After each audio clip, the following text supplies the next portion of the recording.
ठीक, अब रिकॉर्ड हो रहा है। तो प्लेन जो बनता है, ठीक है, प्लेन किससे मिलके बनता है जी? लाइन से मिलकर के बनता है। स्ट्रेट लाइन किससे मिलके बनता है जी? पॉइंट से मिलके बनता है।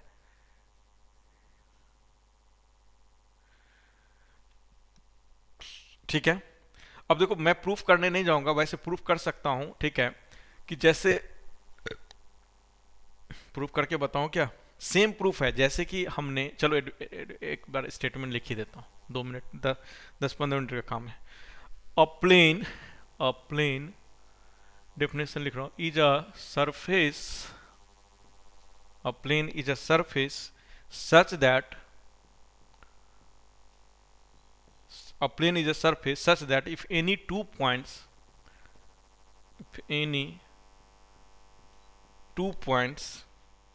are taken on it, ठीक है, any 2 points are taken on it, the line segment, the line segment line segment joining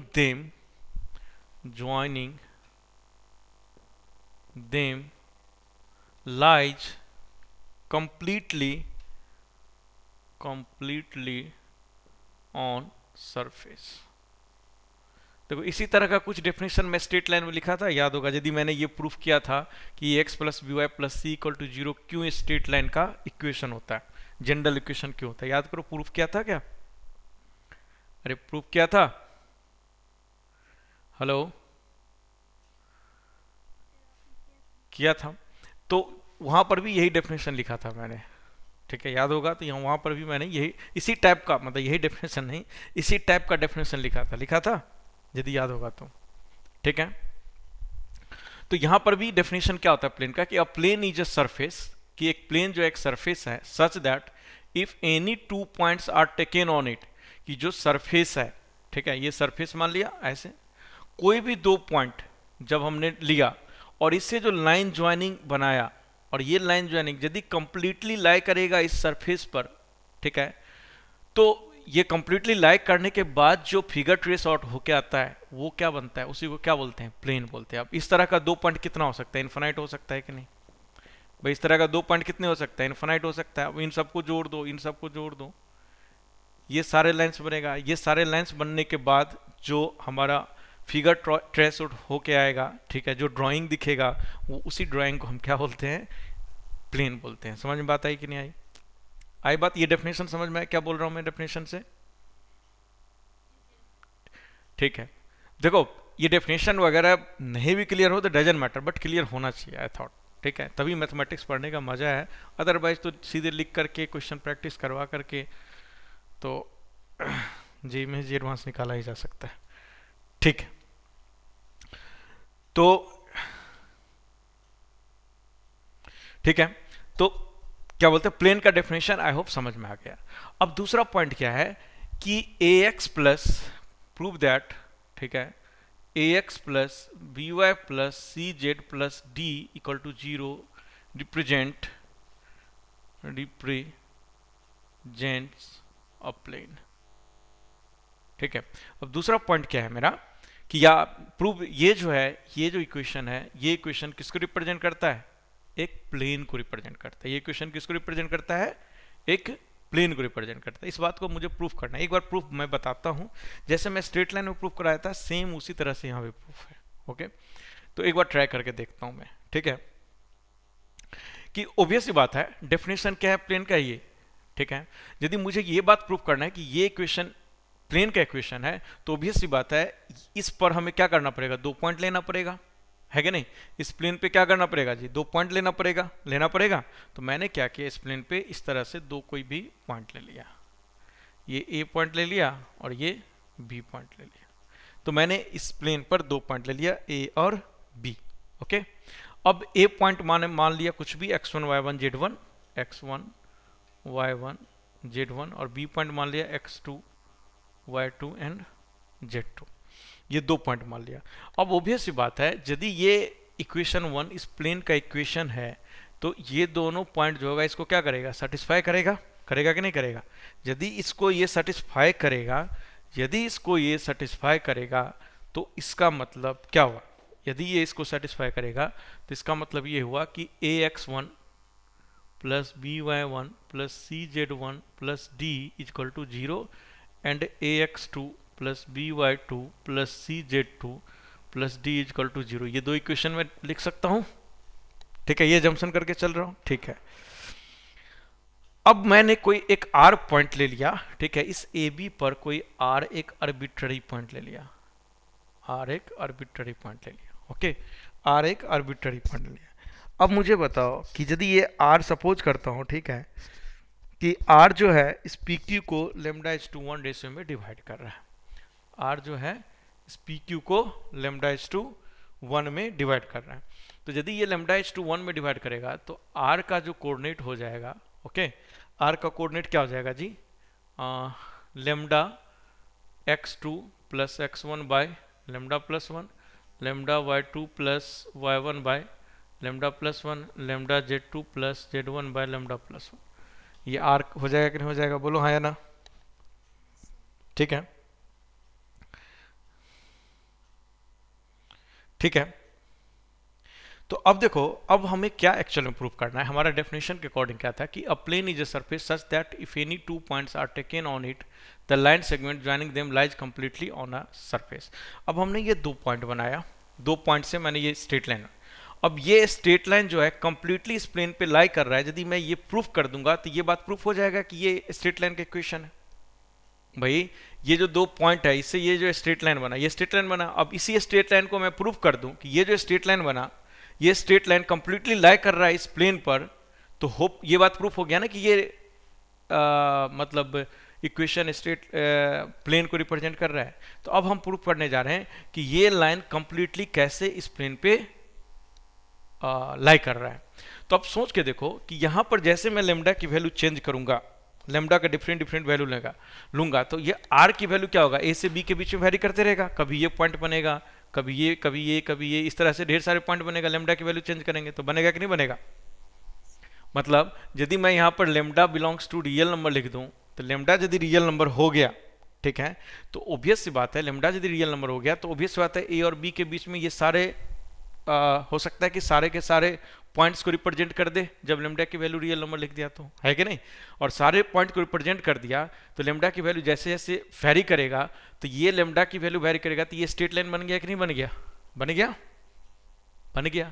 अब देखो कि मैं लेमडा की वैल्यू वैरी करा के और मैं दिखाता हूं कि ये पॉइंट देखो इस प्लेन पर, ये जो इक्वेशन है इस पर लाई कर रहा है कंप्लीटली, और लाई कर रहा है तो ऑब्वियस सी बात है ये प्लेन को रिप्रेजेंट करेगा। तो कैसे हमने प्रूव किया, देखो अब इस पॉइंट को मैं इसमें पुट कर देता हूं और दिखाता हूं इन दोनों के हेल्प से कि देखो ये जो है इस पर लाई कर रहा है। तो कैसे मैं करता हूं, देखो a into lambda x2 plus x1 upon lambda plus 1 plus b into lambda y2 plus y1 upon lambda plus 1 plus c into lambda z2 plus z1 upon lambda plus 1 plus d बराबर 0। होगा कि नहीं होगा, बोलो हाँ या ना, होगा, ठीक है। अब देखो यहां से यदि इस लेमडा वाले टर्म्स को एक जगह लेके आ जाओगे, लेमडा वाले टर्म्स को, सॉरी यहां पर बराबर 0 सही लिखा हो ना, ठीक है, हाँ सही है। अब लेमडा वाले टर्म को एक जगह ले लो, ठीक है, लेमडा वाले टर्म को एक जगह ले लो। तो लेमडा वाले टर्म को ले लूंगा तो देखो ax2 प्लस by2 प्लस यहां से cz2 प्लस देखो लेमडा प्लस 1 डी में मल्टीप्लाई होगा तो एक बार डी आएगा कि नहीं आएगा, अब प्लस डी आ जाएगा। अब फिर एक बार क्या आ जाएगा, ax2 1 plus by1 plus cz1 plus D बराबर 0। आ गया कि नहीं आ गया, बोलो हाँ, हो गया कि नहीं, हो गया। अब देखो क्योंकि ऑब्वियस सी बात है ये दो पॉइंट से मिलकर के बना था, तो ये दो पॉइंट पहले से ही इसको सेटिस्फाई करेगा, क्योंकि ये दो पॉइंट को मैं इस प्लेन पे सपोज कर रहा हूँ, तो ये सेटिस्फाई करेगा। तो ये बराबर 0 है, तो इसका मतलब ये क्या हो गया, ये 0 के बराबर हो गया। अब ये बराबर 0 है तो ये बराबर क्या हो गया, 0। अब ये बराबर 0 हो गया तो तुम नोटिस करके देखो कि लेमडा की वैल्यू जैसे जैसे मैं वेरी करूंगा, ठीक है, कुछ भी ले लूँ लेमडा की वैल्यू, हमेशा ये 0 आएगा कि नहीं आएगा, क्योंकि ये दोनों लेमडा इंटू 0 प्लस 0 बराबर 0। तब लेमडा की वैल्यू हम कुछ भी ले ले, कुछ भी, तो ये हमेशा, ये लेमडा की वैल्यू मैं यहाँ कुछ भी ले लूँ, हमेशा इस इक्वेशन को, मतलब इस इक्वेशन को सेटिस्फाई कर रहा है कि नहीं कर रहा है, कर रहा है। तो यहाँ से ये बात प्रूफ हो गया कि लेमडा की कुछ ही वैल्यू लिया तो ये ढेर सारे पॉइंट बन गया, ढेर सारे पॉइंट बनते ही एक स्ट्रेट लाइन बन गया, और ये स्ट्रेट लाइन कंप्लीटली इस प्लेन में सेटिस्फाई कर रहा है कि नहीं। तो डेफिनेशन के अकॉर्डिंग ये जो है ये किसको रिप्रेजेंट कर रहा है, एक प्लेन को रिप्रेजेंट कर रहा है। समझ में बात आई कि नहीं आई? यदि आ गया समझ में तो गुड, नहीं आया तो वीडियो में रिकॉर्डिंग कर रहा हूँ उसको देखना बार बार, अदरवाइज इसको याद रखना इनफ है, कोई नहीं आपसे पूछेगा बात, ठीक है। तो यहां से एक बात प्रूफ हो गया क्या, कि ax plus B Y plus C Z plus D equal to 0 जो है ये इक्वेशन किसको रिप्रेजेंट करता है, किसको रिप्रेजेंट करता है, प्लेन को। अब देखो यहां से एक बहुत बड़ी बात निकल के आती है, इसी टाइप का इक्वेशन यदि सी जेड को हटा दे तो ये किसका इक्वेशन बन जाएगा, स्ट्रेट लाइन का बन जाएगा कि नहीं। तो यहां से इस प्लेन और स्ट्रेट लाइन कनेक्ट हो जाता है, यानी प्लेन का जितने, स्ट्रेट लाइन का जितने सारे फॉर्मूला था वो सारे फॉर्मूला मैं प्लेन में अप्लाई कर सकता हूं। मतलब जैसे एंगल बाइसेक्टर का फॉर्मूला था, प्लेन का भी लिखूंगा तो वही फॉर्मूला होगा। जो क्या बोलते हैं फैमिली ऑफ लाइन्स का फॉर्मूला था, तो फैमिली ऑफ प्लेन्स का भी फॉर्मूला बनाऊंगा तो वही फॉर्मूला बनेगा, ठीक है। आप कोई भी परपेंडिकुलर डिस्टेंस निकालने का एक फॉर्मूला बताया था, याद करो, बताया था ना, शॉर्टकट वाला। सेम यहाँ भी ये फॉर्मूला लग के परपेंडिकुलर डिस्टेंस निकल जाएगा, फुट ऑफ परपेंडिकुलर निकल जाएगा, रिफ्लेक्शन पॉइंट निकल जाएगा, ठीक है। मतलब स्ट्रेट लाइन का जितना आपने कॉन्सेप्ट पढ़ा ना, जितना फॉर्मूला, सारा कुछ अप्लाई हो सकता है। क्यों? क्योंकि ये इक्वेशन और स्ट्रेट लाइन का इक्वेशन क्या है, सिमेट्रिकल टाइप का इक्वेशन है, मतलब सेम टाइप का इक्वेशन है, और सेम टाइप का इक्वेशन है तो रिजल्ट भी सेम आएगा। बात समझ में? बस यहाँ पे सी जेड एक एक्स्ट्रा आएगा, वहां पर सी जेड एक्स्ट्रा नहीं आएगा। तो जितने भी फॉर्मूला बनेगा सभी में एक सी जेड एक्स्ट्रा आएगा। आई होप समझ में आया कि नहीं आया, ये बात आया समझ में? चलो मैं एक दो ड्राइव करके भी दिखाऊंगा, ठीक है। एक तो मैंने ड्राइव करके दिखा दिया, रिमेनिंग फॉर्मूला मैं ड्राइव करके दिखा दूंगा, तो आपको आइडिया लग जाएगा, ठीक है, कि ये बात सही है, ठीक है। ड्राइव करूंगा तो ऑटोमेटिकली आइडिया लग जाएगा। ओके, तो बताओ यहां तक सबको समझ में आ गया? तो देखो इस कंडीशन के अकॉर्डिंग एक्स वाई जेड क्या कर सकता है, इन्फानाइट वैल्यू ले सकता है। एक्स वाई जेड क्या कर सकता है, इन्फानाइट वैल्यू ले सकता है, और इन्फानाइट पॉइंट हो सकता है इस कंडीशन। और वो जो इन्फानाइट पॉइंट्स होगा जब उन सबको मिलाओगे ना तो एक प्लेन बनेगा। समझ बात है? ऐसे याद रखना, ठीक है। तो ये हमारा हो गया सबसे पहला चीज, ठीक है, क्या कि A x plus B Y plus C Z plus D is equal to 0 ये किसको रिप्रेजेंट करता है जी, किसको रिप्रेजेंट करता है, एक प्लेन को रिप्रेजेंट करता है। ये बिल्कुल याद हो गया सबको। बाद में हम प्रूव करके दिखाएंगे कि यहाँ ए बी सी जो है ना, ए बी सी क्या है एक्चुअल में, क्या है, पढ़े होंगे सब लोग, पढ़ी होगी, 12th क्लास में पढ़ी थी ना। ए बी सी क्या था, डायरेक्शन रेशियो, बिल्कुल। ए बी सी कुछ नहीं है, ए बी सी जो है ना वो एक्चुअल में डायरेक्शन रेशियो। मैं थोड़ी देर पर आगे आपको ये बात प्रूफ कर दूंगा कि देखो ए बी सी जो है ना एक्चुअल में कुछ नहीं है, ये एक्चुअल में डायरेक्शन रेशियोज है, ठीक है, क्योंकि स्ट्रेट लाइन से मिलकर के बना है, ठीक है। हर स्ट्रेट लाइन और या डायरेक्शन रेशियो कैसे हम डिफाइन किए सबको पता है।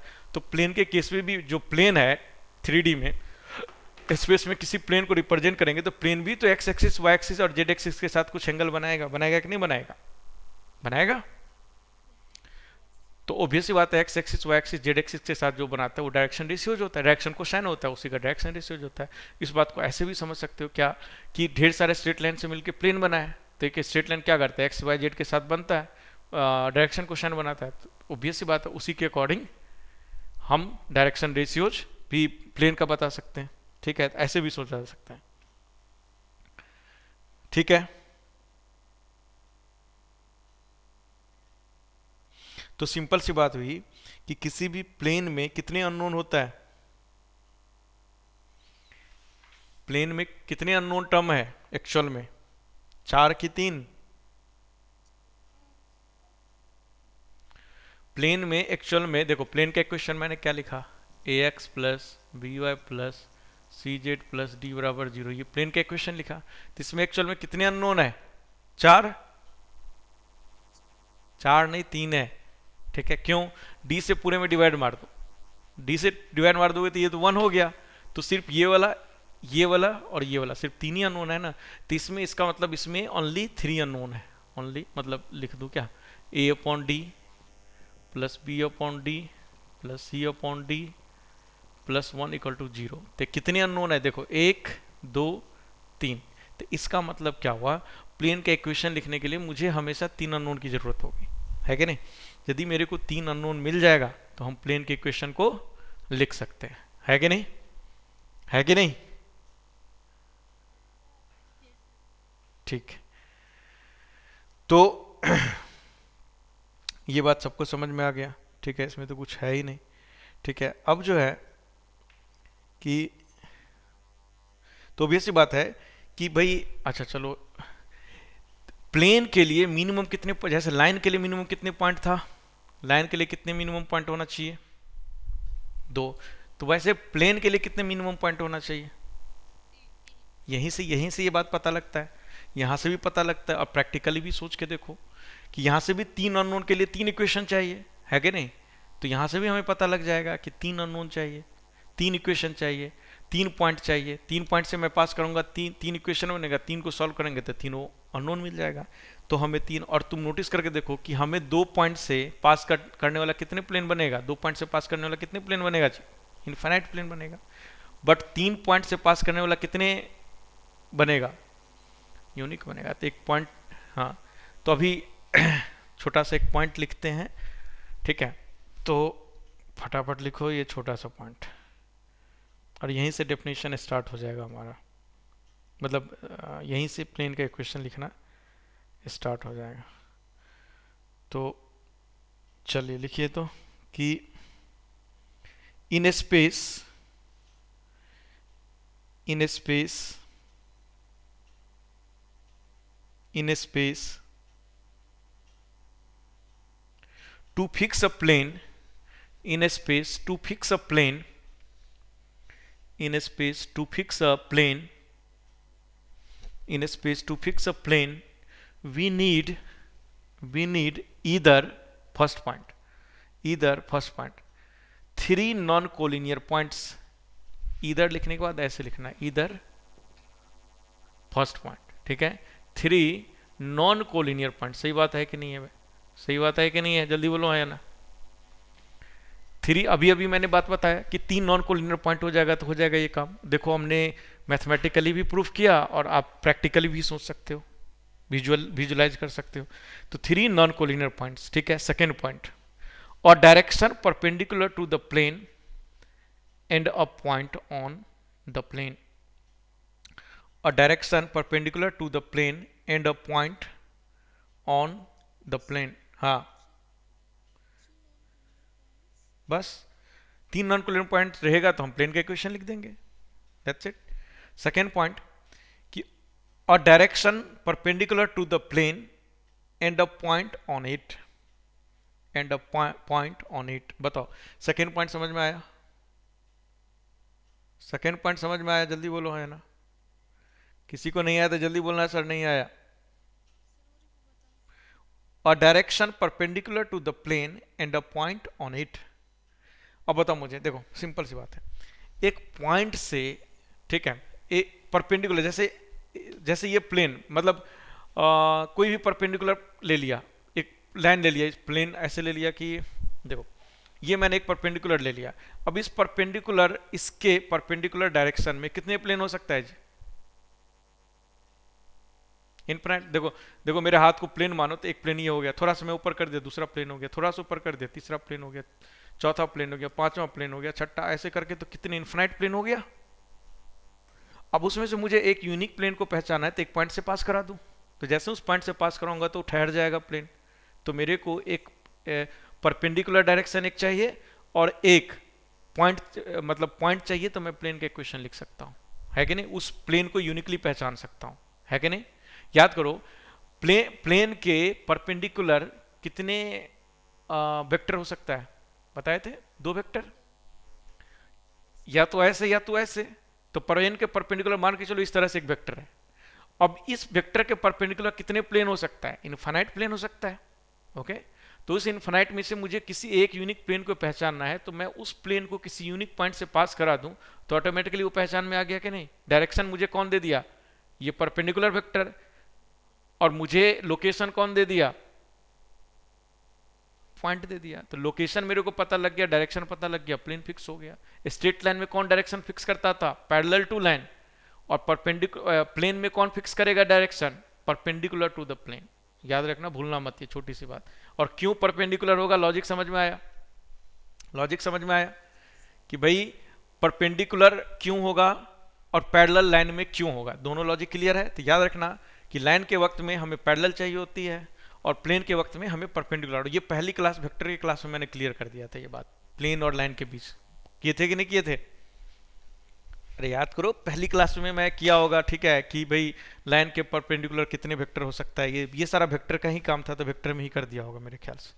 ठीक है, सेकंड पॉइंट लिख लिया, समझ में आ गया सबको? अरे आ गया? थर्ड पॉइंट लिखो, a point and two parallel direction to the plane. A point and two parallel direction to the plane which are mutually non collinear. A point, एक पॉइंट चाहिए, and two parallel direction to the plane which are mutually non collinear. बताओ सही बात है कि नहीं? बोलो सोच के, कि मुझे क्या चाहिए? एक पॉइंट चाहिए और क्या चाहिए? दो डायरेक्शन चाहिए पैरेलल टू प्लेन, और दोनों डायरेक्शन नॉन कोलिनियर होना चाहिए। ठीक है, कोलिनियर होगा तो काम नहीं चलेगा। बताओ सही लिखा हूं कि गलत लिखा हूं? सही है। क्यों? क्योंकि non parallel to the plane दो वेक्टर रहेगा, तो उन दो वेक्टर का क्रॉस लेते ही मेरे को उसके परपेंडिकुलर वेक्टर मिल जाएगा, और एक परपेंडिकुलर मिल गया, एक पॉइंट मिल गया, तो वो सेकंड वाला केस हो गया, है कि नहीं? अरे हुआ कि नहीं हुआ? जल्दी बोलो, हाँ या ना? सबको आया समझ में? ठीक है, सिंपल है, कुछ नहीं है 3D में, ठीक है, प्लेन कुछ नहीं है, बस आप ना लॉजिक को फॉलो करो, लॉजिक को फॉलो करोगे सब समझ में आ जाएगा। ठीक है, तो सिंपल सी बात है। अब देखना, मैं जब इक्वेशन लिखूंगा तो यही सारे इक्वेशंस लूंगा। पहला इक्वेशन मैंने प्रूव कर दिया, दूसरा देखना एक नॉर्मल लूंगा, एक वेक्टर लूंगा, पॉइंट लूंगा, फटाफट नॉर्मल का इक्वेशन लिख दूंगा। तीसरा देखना, मैं क्या बोलते हैं, दो पैरेलल लाइंस लूंगा और एक पॉइंट लूंगा, फटाफट हम प्लेन का इक्वेशन लिख देंगे, लाइक दिस। ठीक है, अब बताओ कि थर्ड पॉइंट, नेक्स्ट पॉइंट और भी हो सकता है, चलो एक और लिख लो। Two points and a vector parallel to the plane. 2 points and a vector parallel to the plane which is non-collinear with the 2 points and a vector 2 points and a vector parallel to the plane 2 points and a vector parallel to the plane 2 points and a vector parallel to the plane which is non-collinear with the vector which is non-collinear with the vector joining 2 points which is non-collinear with the vector joining 2 points। Simple सी बात है, हमने क्या बोला है कि दो point चाहिए और एक वेक्टर चाहिए पैरेलल टू द प्लेन। तो प्लेन है मेरे पास, एक पॉइंट, दो पॉइंट हो गया और एक vector parallel to the plane, और ये जो वाला वेक्टर है और इसके मिलाकर जो वेक्टर बनेगा, ये दोनों आपस में क्या होना चाहिए? नॉन कोलिनियर होना चाहिए। क्यों? कोलिनियर हो जाएगा तो ही नहीं सकता है। अब देखो, जैसे ही ये दोनों बना दे तो इन दोनों को यूज करके हम परपेंडिकुलर डायरेक्शन ले लेंगे और एक पॉइंट से पास करा देंगे, तो प्लेन का इक्वेशन लिख देंगे। तभी प्लेन का इक्वेशन लिख सकते हैं कि नहीं? बताओ आया ना? जल्दी बोलो सब लोग, आया सबको समझ में? तो इस 4 तरीके से लिख सकते हैं, इसके अलावा कोई पॉसिबिलिटी नहीं। उसके अलावा एक जनरल फॉर्म है, दैट्स इट। तो ये 5 तरीके से हम लाइन के प्लेन के इक्वेशन को लिख सकते हैं। हाँ बोलो, सर बोली थी कोई? अरे कोई बोली थी सर? तो भाई वही हुआ ना, एक ही प्लेन में है तो कोप्लेनर एंड नॉन कोलिनियर लिख दो कि these points and vector are coplanar and these vector and these vector are non collinear. ये भी वर्ड लिखना पड़ेगा, कोप्लेनर से तो नहीं होगा, नॉन कोलिनियर भी होना चाहिए। कोलिनियर हो गया तब तो भाई क्या आ जाएगा? होगा ही नहीं, डायरेक्शन ही डिफाइन नहीं होगा। तो ये टोटल 5 तरीका हुआ, ये 5 तरीके से हम किसी भी प्लेन का इक्वेशन लिख सकते हैं। समझ में आया कि नहीं आया? जल्दी बोलो, समझ में आया? हाँ, लास्ट वाला मैंने लिखवाया, ठीक है। पूरा स्टेटमेंट रिपीट करूं क्या कि समझाना है? समझाना है। मैंने क्या बोला कि मेरे पास 2 पॉइंट होना चाहिए। क्या होना चाहिए? 2 पॉइंट। तो मेरे पास इस तरह से कोई भी 2 पॉइंट हो गया, ए और बी, और एक वेक्टर होना चाहिए जो कि इस प्लेन के पैरेलल है। जो भी प्लेन के इक्वेशन मैं लिख रहा हूं उस प्लेन के पैरेलल लिख रहा हूं। तो इससे भी प्लेन का इक्वेशन लिख सकता हूँ। कैसे? देखो ए बी वेक्टर है, इन दोनों को मिला दो, ए बी लिख दो, बी लिख दो, जो लिखना है लिख दो। अब ए बी को और इस वेक्टर को क्रॉस लोगे तो इसके परपेंडिकुलर डायरेक्शन आ जाएगा कि नहीं आ जाएगा, क्योंकि ये दोनों प्लेन में है। ठीक है, तो परपेंडिकुलर डायरेक्शन मिल गया और मेरे को या तो ए पॉइंट से पास करा दो या तो बी पॉइंट किसी से भी पास करा दो। तो ये सेकेंड वाला केस बन गया कि नहीं बन गया? समझ में आया कि नहीं आया? जल्दी बोलो बस। तो ये टोटल ये 4 तरीका ये हो गया और एक स्टैंडर्ड फॉर्म हो गया। ये टोटल 5 तरीका से हम क्या लिख सकते हैं, किसी भी प्लेन का इक्वेशन लिख सकते हैं। जिस तरह से स्ट्रेट लाइन में याद करो, कितने तरीके से स्ट्रेट लाइन का इक्वेशन लिख सकते थे, बोलो। स्ट्रेट लाइन में सिर्फ 3 ही तरीका था, कितने फॉर्म था स्ट्रेट लाइन में? अरे नहीं नहीं, ये स्ट्रेट लाइन है 2D की बात कर रहा हूँ, 2D की बात कर। कितने था? ये नहीं पूछ रहा हूं मैं कितने था, ये पूछ रहा हूं कितने था टोटल, मेरे को ये बताओ। मैं ये नहीं पूछ रहा हूं कि भाई intercept form, slope form, 2 point form, ये नहीं। कितने टोटल फॉर्म था? 5 था। 5 था कि 6 था? टोटल 6 फॉर्म था, समझ गए? एक पैरामेट्रिक फॉर्म नहीं लिखवाया था मैंने, पैरामेट्रिक फॉर्म था ना ये। देखो x माइनस x1 अपॉन, बोलना मत नहीं लिखा हो, x माइनस, मैं बोल भी देता हूँ, कहीं कहीं लिखवाता भी नहीं तो देख लेना लिखवाया था कि नहीं। Sine theta is equal to r, ये फॉर्म था कि नहीं था? ये भी स्ट्रेट लाइन का इक्वेशन होता है। ये पैरामेट्रिक पॉइंट निकालने वाला केस में बताया होगा, ये इक्वेशन लिखवाया होगा। नहीं लिखवाया होगा तो देख लेना, बोला जरूर होगा मैं, लिखवाया था तो गुड। टोटल स्ट्रेट लाइन में कितने होता है फॉर्म? 6। और क्या नाम है, प्लेन में कितना होता है टोटल? 5 फॉर्म। तो पहला फॉर्म का इक्वेशन हमने ड्राइव कर दिया, A x plus B Y plus C Z plus D equal to 0। तो अब जो है रिमेनिंग 4 फॉर्म लिखना है, तो चलो 1 बाय 1। अच्छा, इसमें भी एक इंटरसेप्ट फॉर्म भी होता है, ठीक है, तो उसको मिला के टोटल 6 फॉर्म हो गया। इसमें भी एक इंटरसेप्ट फॉर्म होता है, ठीक है, दिखाएंगे अभी थोड़ी देर। तो उसको मिला के इसमें भी टोटल 6 फॉर्म होता है, ठीक है।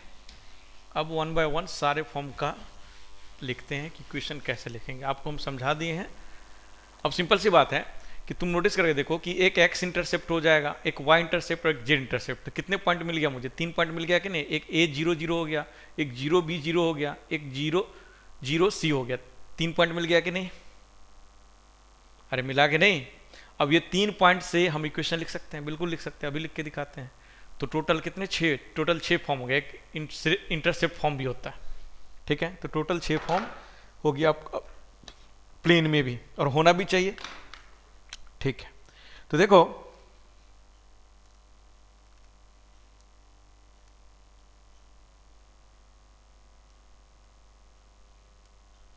ठीक है, तो मान के चलो एक क्वेश्चन लिखो, उसी से हम 3 पॉइंट फॉर्म लिख देंगे। क्वेश्चन लिखो, यही है हमारा 3 पॉइंट फॉर्म। ये क्या है मेरा? 3 पॉइंट फॉर्म। तो इसका कोई स्टैंडर्ड इक्वेशन नहीं होता है, बट क्या बोलते हैं, इक्वेशन लिख नहीं सकते, बस एक प्रोसेस होता है। इन प्रोसेस के थ्रू करेंगे तो आ जाएगा। लेकिन फॉर्मूला लिखना चाहो तो चलो मैं फॉर्मूला भी लिख ही देता हूँ। देखो कि मेरा ये इक्वेशन है A x plus B Y plus C Z plus D बराबर 0। ये क्या है मेरा? ये क्या है? ये एक प्लेन का इक्वेशन है, और ये प्लेन का इक्वेशन है A X 1 comma Y 1 comma Z 1, B X 2 comma Y 2 comma Z 2, C X 3 comma Y 3 comma Z 3 से पास कर रहा है। ये प्लेन का इक्वेशन जो है इन 3 पॉइंट से सपोज पास कर रहा है। यदि ये इन 3 पॉइंट से पास कर रहा है, ठीक है, तो ऑब्वियस सी बात है यहां से हम 3 इक्वेशन लिख सकते हैं। लिख सकते हैं कि नहीं? x1 को पुट कर दो, x2 को पुट कर दो, y3 को, 3 पॉइंट पुट कर दिया। 3 पॉइंट पुट करने के बाद, ठीक है, और ये d को इसके नीचे लेके आ जाओ, तो 3 अननोन हो जाएगा, उनको कैपिटल A B C लिख दो, ठीक है। मतलब इसको ऐसे लिख दो, A अपॉन D, जो भी आएगा उसको ऐसे लिख दो, AX plus BY plus CZ बराबर 0। लिख सकते हो ना ऐसे, बराबर -1, ऐसे लिख सकते हो ना, ठीक है। तो अब इसमें ये तीनों पॉइंट पुट कर दो, ये तीनों। तो तुमको ये तीनों पॉइंट पुट करते हैं, capital A capital B capital C मिल जाएगा। मिल जाएगा कि नहीं मिल जाएगा? मिल जाएगा। तो ये capital A capital B capital C मिलते ही क्या हो गया? एक प्लेन का इक्वेशन लिख दिया। करेक्ट? समझ बात है? तो ये प्रोसेस होता है। और यदि आप ये डिटर्मिनेंट याद रखोगे, तो ये डिटर्मिनेंट याद रखना, x minus X 1 X minus Y minus Y one और जेड माइनस जेड वन, ठीक है। उसके बाद X two minus X one, Y two minus Y one, Z two minus Z one, और क्या हो गया जी, X three minus X one, Y three minus X three minus, यहाँ एक्स वन भी लिख सकते हो, एक्स टू भी लिख सकते हो, दोनों सेम देगा answer. Y three minus Y one, Z three minus Z one is equal to 0, ठीक है। इस इक्वेशन को भी सॉल्व करोगे तो ये इक्वेशन भी आपको क्या देगा, प्लेन का इक्वेशन देगा। समझ में बात आई कि नहीं आई, समझ में आया?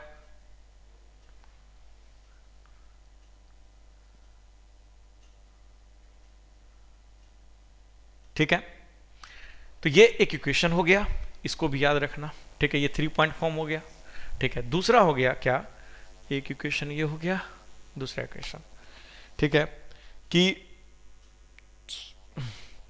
Equation of plane passing through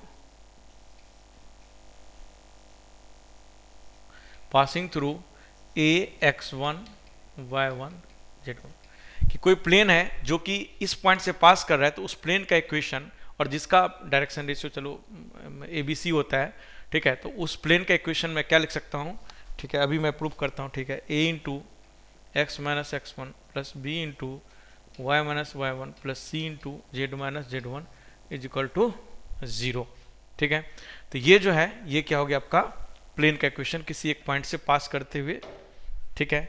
और ये इस बात को प्रूव करना है तो इस बात को ऐसे प्रूव कर सकते हो कि ऑब्वियस सी बात है, देखो ax plus B Y plus सी जेड प्लस डी बराबर 0 है, और यदि ये प्लेन पर है ये पॉइंट, तो यहाँ से d बराबर क्या लिख सकते हो, minus ax1 minus B Y one minus C Z one, ये लिख सकते हो, d की वैल्यू लिख सकते हो ना जी। और फिर ये d की वैल्यू क्या करो, यहाँ पुट कर दो, d की वैल्यू यहाँ पुट कर दोगे तो a कॉमन लोगे तो x minus X one, B common लोगे तो y minus Y one, C common लोगे तो जेड माइनस जेड वन, ये हो जाएगा कि नहीं हो जाएगा, इक्वेशन हो जाएगा, ठीक है।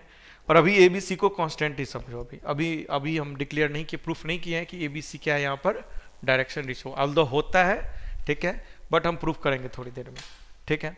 और यदि चलो थोड़ी देर में करेंगे, अभी छोड़ दो, या तुम्हें चलो प्रूफ कर ही देता हूँ, एक छोटी सी बात ही है, तो प्रूफ करने में क्या जा रहा है, ठीक है, ठीक है। अब देखो कि इसको मुझे ये बात प्रूफ करना है, कौन सी बात प्रूफ करना है, कि ये जो ए बी सी है, ये जो ए बी सी है, ये ए बी सी एक्चुअल में कुछ नहीं होता है, ये डायरेक्शन रेशियो होता है। कैसे, ध्यान से देखो, देखो मान लेता हूं कि 2 पॉइंट है ए और बी से ये पास कर रहा है, ओके, ए एक्स वन बी वन इससे पास कर रहा है, तो एक और इक्वेशन बनेगा यहाँ से, देखो अब ये जो इक्वेशन एक पॉइंट से पास कर रहा है तो ये इक्वेशन बना, और फिर इससे यदि मैं इसको पास कराऊं तो क्या बनेगा, देखो तो A into X two minus X one plus B into Y two minus Y one plus C into Z two minus Z one बराबर 0, ये बनेगा कि नहीं बनेगा, बनेगा। रुक जाओ, भी रुक जाओ, यहां से क्लियर नहीं होगा, थोड़ा आगे चलते हैं, तब क्लियर यहां से नहीं होगा, ठीक है। यहां तक समझ में आ गया सबको डिस्कशन, कि यदि 3 पॉइंट से पास करने वाला स्ट्रेट लाइन के क्वेश्चन मैं ये लिख सकता हूं, एक सिंगल पॉइंट से पास करने वाला स्ट्रेट लाइन के क्वेश्चन ये लिख सकते हैं। याद रखना इसमें ए बी सी कॉन्स्टेंट होना चाहिए, और ए बी सी एक्चुअल में कुछ नहीं है, वो एक्चुअल में डायरेक्शन रेशियो, आगे जाके ये नॉर्मल फॉर्म में मल्टीप्लाई करेंगे ना, डॉट प्रोडक्ट लेंगे तो ये दे देगा, ठीक है। तो वहां से आपको आइडिया लग जाएगा, क्लियरली विजुलाइज हो जाएगा कि ए बी सी क्या है, कुछ नहीं है, A B C direction ratio है, ठीक है। तब आपको डायरेक्शन रेशियो ए बी सी गिवन है, A B C direction ratio given है, और एक पॉइंट गिवन है, तो हम लाइन के इक्वेशन लिख सकते हैं कि नहीं लिख सकते, तो वही नॉर्मल फॉर्म को जब मल्टीप्लाई करेंगे तो ये ऐसा देगा इक्वेशन, थोड़ा आगे चलेंगे तो दिख जाएगा आपको। हाँ बोलो, कोई कुछ बोल रही थी, डी नहीं है, ओनली ए बी सी, तभी तो ये एक्चुअल में प्लेन का इक्वेशन दिया ना जी। तो इसमें देखो एक पॉइंट है तो एक और चाहिए, क्या मुझे डायरेक्शन चाहिए, तभी तो लिख सकते इक्वेशन।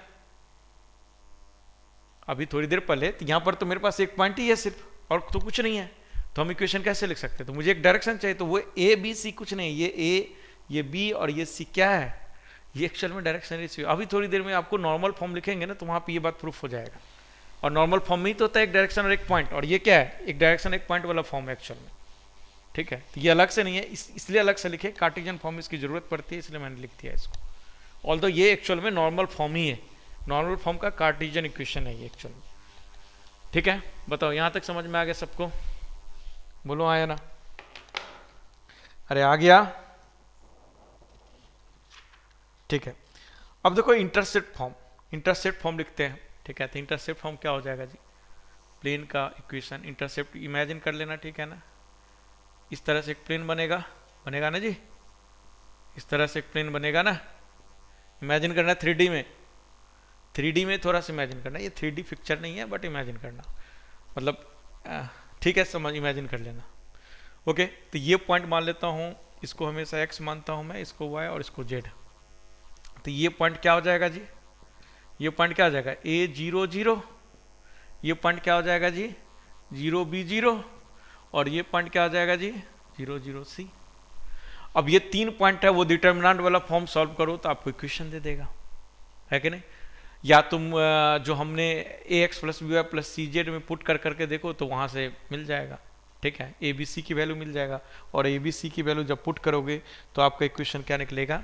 x अपॉन ए। मैं करके नहीं दिखाऊंगा ना, कोई मतलब थोड़ी ना करके दिखाने का, ये चीज मतलब है क्या?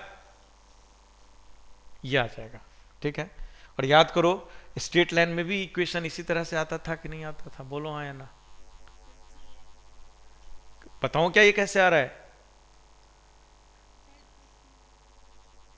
अच्छा, जेड बाय सी, बिल्कुल, क्या लिख दिया मैंने यार। ठीक है, जेड बाय सी। बताना है क्या मुझे ये कैसे आया है, कि आप समझ लोगे, मान लोगे? अरे बिल्कुल है भाई, बताऊं क्या? अरे बताना है क्या? जल्दी बोलो हाँ या ना, तो मैं बताऊं। अरे बताना है क्या? कोई बोल ही नहीं रहे हाँ या ना। इतना देर में तो मैं बता ही देता यार। चलो ठीक है, मैं बता देता हूँ। चलो एक यहां से भी प्रूफ हो जाएगा इस बात का कि स्ट्रेट लाइन का इक्वेशन देखो यूज हो रहा है, स्ट्रेट लाइन की तरह है। देखो मान लेता हूं, ठीक है, जो हमारा इक्वेशन है स्ट्रेट लाइन का, प्लेन का, वो है हमारा p ऑफ x, मतलब p लिख लो, p ऑफ x, क्योंकि ए बी सी यूज कर रखा हूं, मतलब P X plus P Y, P one, P Q R ले लो, okay, Q Y plus R Z equal to -1। ये प्लेन का इक्वेशन मैं लिख सकता हूँ कि नहीं लिख सकता हूँ? लिख सकता हूँ, ठीक है।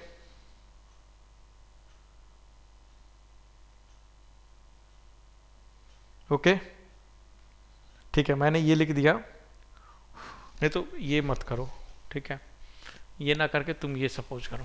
देखो अभी थोड़ी देर पहले मैंने लिखा था कि किसी भी मतलब a into x minus X one plus Y into Y minus Y one plus Z into Z minus Z one, sorry, A B C, ये लिखा था कि नहीं लिखा था? लिखा था, ओके। अब यदि देखो तुम ध्यान से कि ओबियस सी बात है, ये a00 से a पॉइंट से पास कर रहा है, यदि a पॉइंट से पास करेगा तो ये x1 y1 और z1, तो a इंटू एक्स वन हो जाएगा। तो x1 क्या हो जाएगा? 0। तो यहां से क्या आ जाएगा? ax plus B Y plus C Z minus C equal to 0 हो जाएगा कि नहीं हो जाएगा? यार इसमें गड़बड़ ना हो जाए, नहीं समझ में आया? एक मिनट रुको, ऐसे ना करके हम, एक तो तरीका है डिटर्मिनेंट यूज करने का, मैं डिटर्मिनेंट यूज नहीं करना चाह रहा, ठीक है।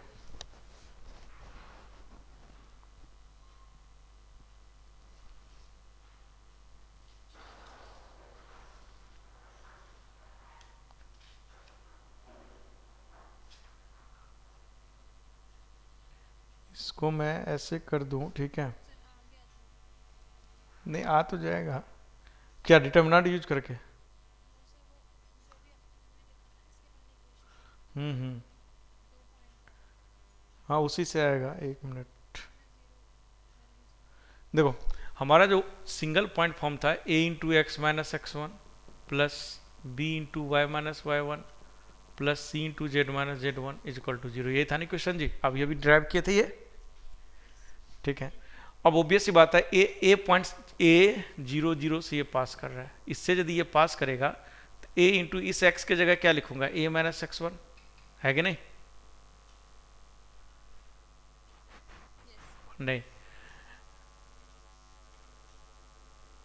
देखो ऐसे लिखो, यदि ए 0 से पास करने वाला मुझे प्लेन का इक्वेशन लिखना है तो क्या लिखूंगा, A into x minus X one, तो एक्स माइनस ए, plus B into x minus Y minus zero, plus C into Z minus zero बराबर जीरो। ये लिखूंगा कि नहीं लिखूंगा, बताओ आया ना? लिखूंगा, ठीक है। तो ये लिख दिया। अब ये जो पॉइंट है ये बी पॉइंट से भी पास कर रहा है, 0, B, 0, तो इस एक्स इस वाई इस जेड के जगह क्या आएगा, 0, B, 0 आएगा, है कि नहीं? तो a इंटू क्या आ जाएगा, 0 माइनस ए, है कि नहीं, प्लस b इंटू, देखो y के जगह कौन आएगा, b, तो ये b, अब प्लस c इंटू क्या आ जाएगा जी, 0 माइनस 0, तो ये तो बी स्क्वायर और 0 आ गया, तो b और r 0 आ गया। ये चलो ऐसे ना हम्म, एक मिनट, ये प्रूफ करना है ना मुझे।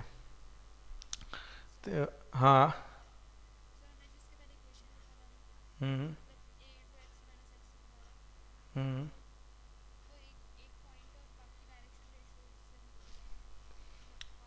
एक काम करो, इसको तुम ना अलग लिखो, ये गलत लिख रहा हूँ इसको, ये तो कांस्टेंट है कोई, एक मिनट रुको, ये q है, इसको r लिखो क्योंकि ये कांस्टेंट है, ओके, और ये दोनों मिक्स हो रहा है ना, इस वजह से गड़बड़ हो रहा है। ये p लिखो, अरे एक मिनट रुको, तुम इसको r, देखो ये लिख सकता हूँ कि लिख सकता हूँ, अब सही है? हाँ बोलो क्या बोल रही सर, अब सही है ना? और सिमिलरली,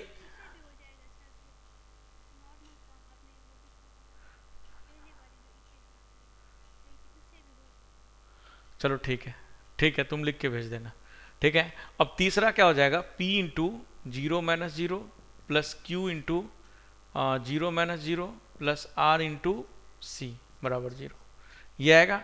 अब देखो ये तीन इक्वेशन है, फर्स्ट सेकेंड थर्ड, ये तीन इक्वेशन से मुझे क्या निकालना पड़ेगा, पी क्यू आर, है कि नहीं? तो ये तीन इक्वेशन, हाँ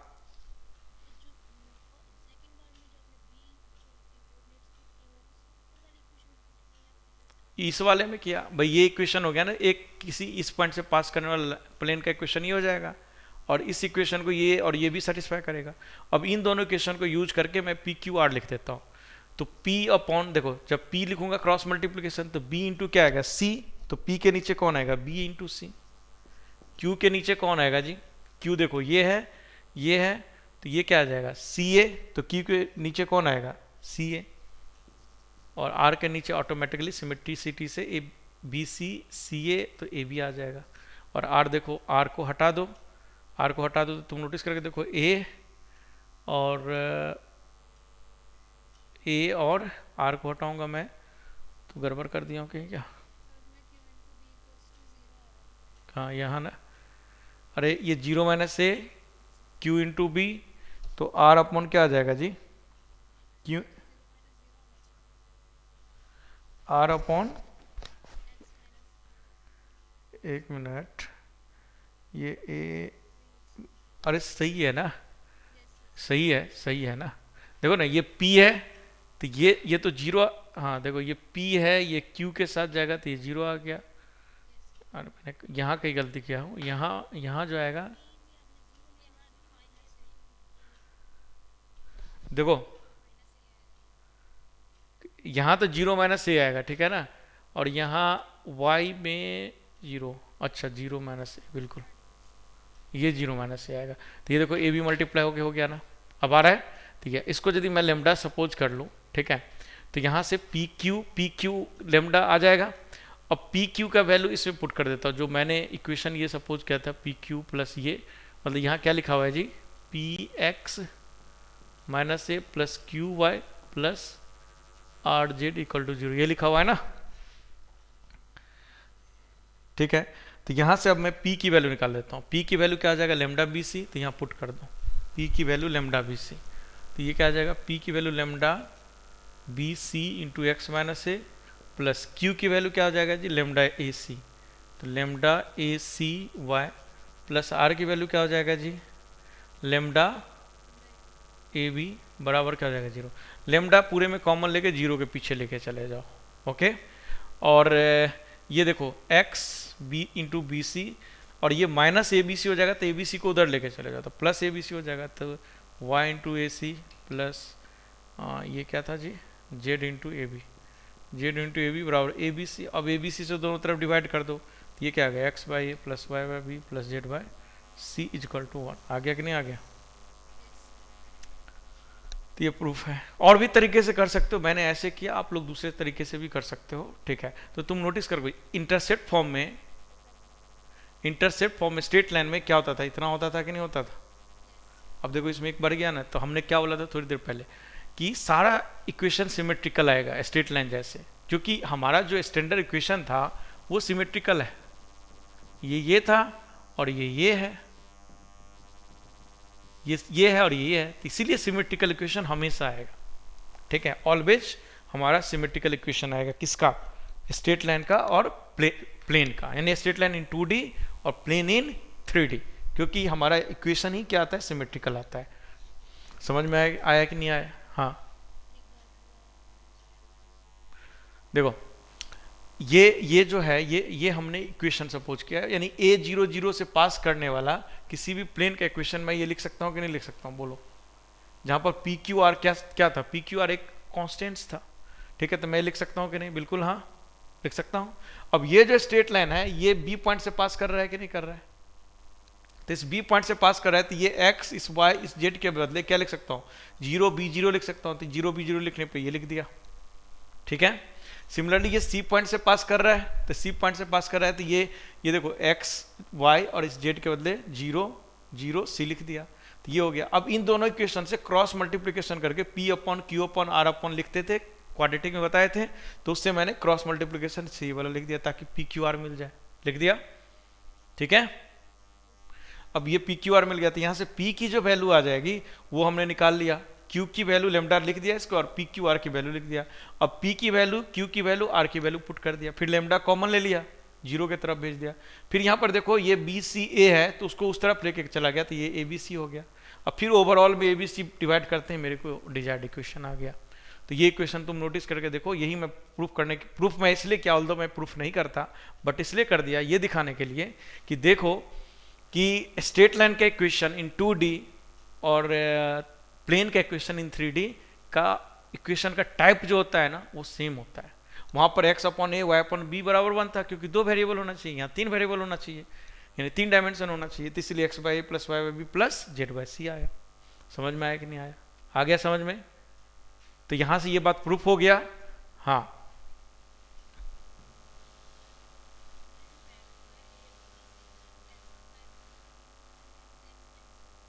भाई, हमने पहले एक पॉइंट को यूज करके इक्वेशन लिख दिया, अभी जो 1 पॉइंट फॉर्म बताए थे,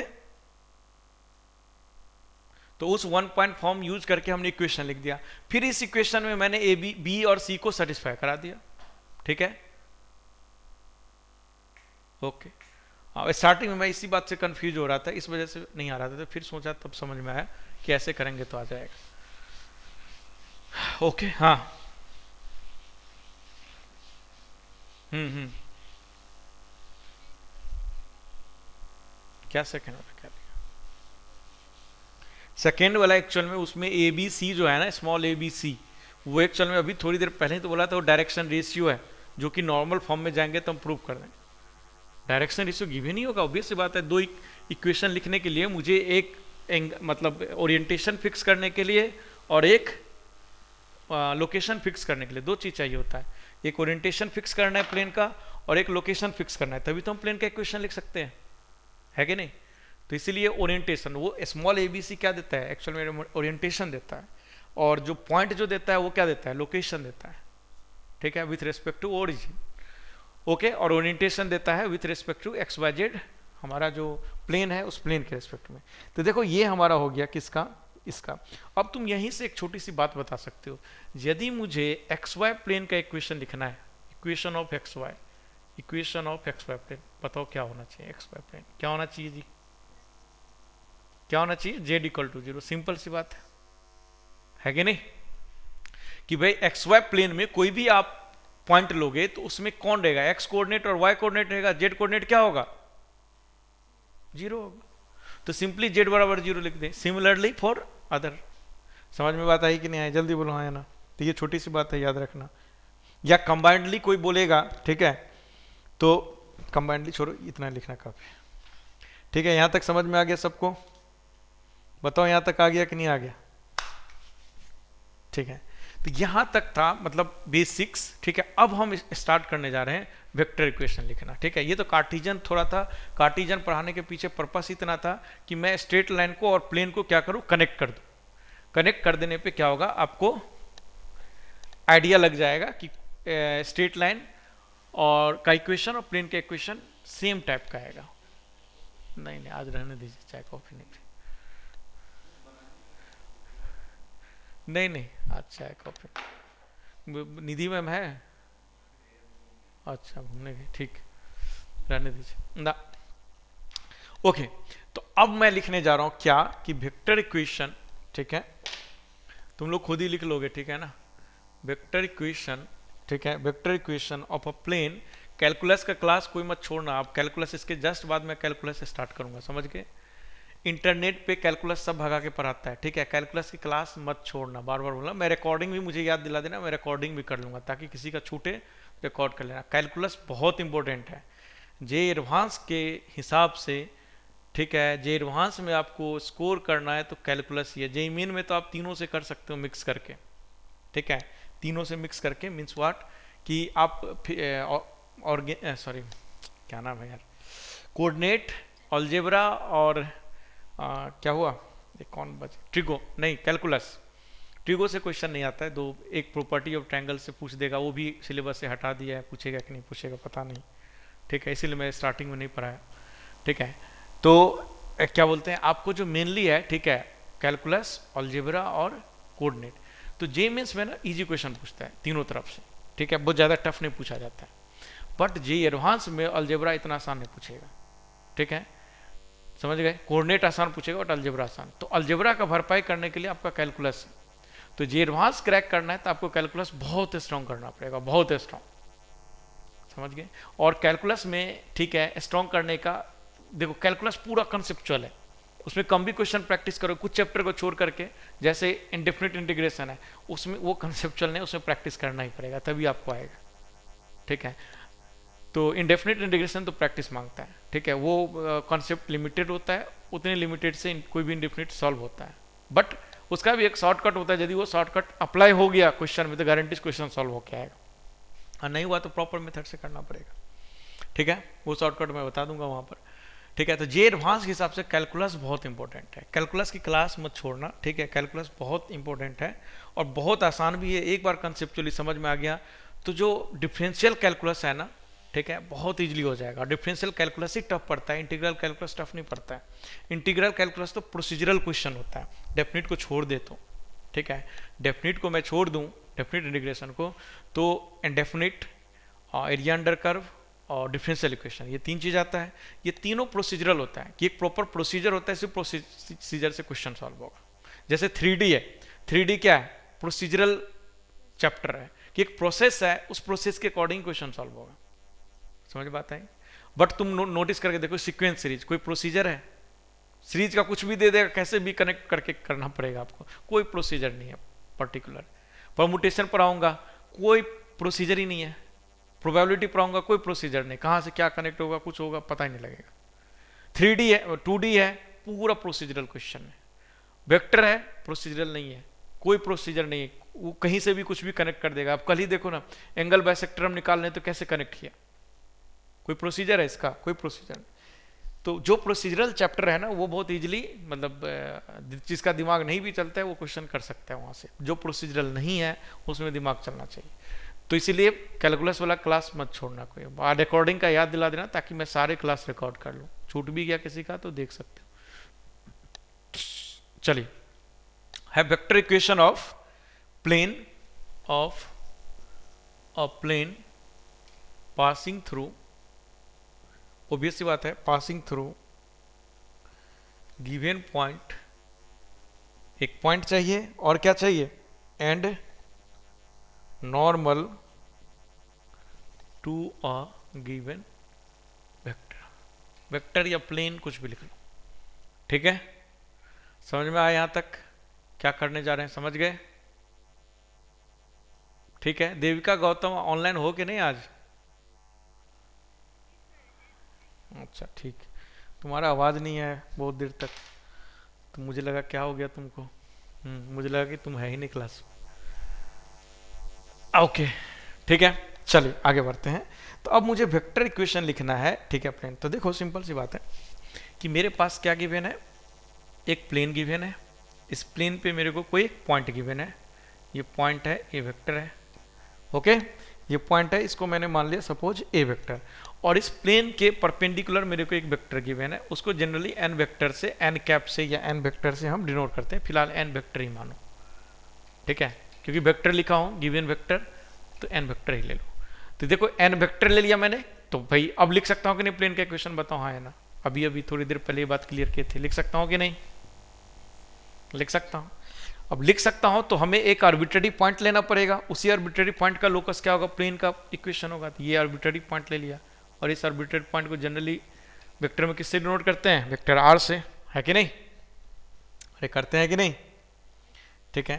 तो यहाँ से मैं ओरिजिन ले लिया, इसको मिला दिया, इसको मिला दिया, तो ये क्या हो गया आपका R minus A vector, okay. तो ये क्या हो गया आर माइनस ए वेक्टर, हो गया कि नहीं? तो तुम नोटिस करके देखो क्या कंडीशन जनरेट होगा, R minus A vector dot N vector is equal to 0। ये जनरेट हुआ ना, हुआ कि नहीं हुआ? जल्दी बोलो है ना, हुआ। और यही इक्वेशन होता है, ठीक है, इसी को हम क्या बोलते हैं, वेक्टर इक्वेशन, ठीक है। वेक्टर नॉर्मल फॉर्म नहीं बोलते, नॉर्मल फॉर्म आगे बताएंगे, उसमें एन कैप होगा ओनली, ठीक है, तो नॉर्मल फॉर्म बोलते हैं उसको, ठीक है। तो ये हो गया अपने। अब तुम नोटिस करके देखो कि यदि मैं इसको मल्टीप्लाई करूंगा, ठीक है, तो मल्टीप्लाई करूंगा तो ये क्या आएगा, R vector dot N vector is equal to A vector dot N vector, आएगा कि नहीं? अरे बोलो है ना। अब तुम देखो यहां से कनेक्ट कर देता हूं, देखो एन वेक्टर तो डायरेक्शन दे रहा है, एन वेक्टर एक्चुअल में क्या दे रहा है, डायरेक्शन दे रहा है।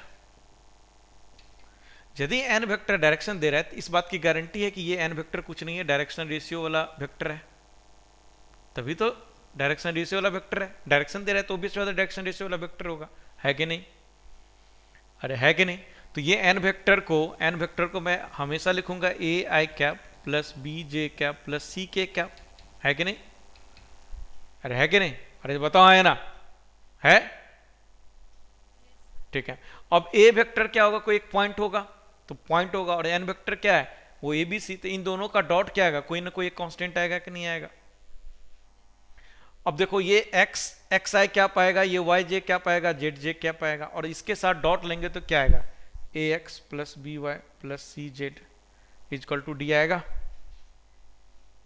अब इस डी को मैं इधर लेके आ जाऊं तो a x plus B Y plus C z, और डी जो है माइनस लिखो प्लस लिखो, ये तो कांस्टेंट है, फर्क नहीं पड़ता है। तो देखो इक्वेशन आया ना वही वाला, तो ये इसका मतलब ए बी सी जो था वहां पर वो क्या है, वो क्या है, डायरेक्शन रेशियो है। हो गया प्रूफ, यहां से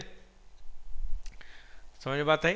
तो यहां से ये बात प्रूफ हो गया कि ये जो ए बी सी जो है, स्मॉल ए बी सी, वो कुछ नहीं था, वो एक्चुअल में डायरेक्शन रेशियो था। वो इसीलिए वहां पे 1 पॉइंट फॉर्म था कि A B C direction ratio है, और x1 y1 z1 से पास करेगा तो ये इक्वेशन बनेगा कि नहीं बनेगा ये। और इसी इक्वेशन को यदि हम कार्टेशियन में लिखेंगे तो वो जो फॉर्मूला लिखे तो वही वाला इक्वेशन बनेगा कि नहीं बनेगा, बिल्कुल वही बनेगा, ठीक है। तो आई होप समझ में आ गया। मेरा यहां से यही बात क्लियर करना था। क्या बात क्लियर करना था जी, क्या बात क्लियर करना था, क्या कि ए बी सी जो है वो क्या है, कुछ नहीं है, एक्चुअल में वो डायरेक्शन रेशियो है, ठीक है, ठीक है, समझ गए?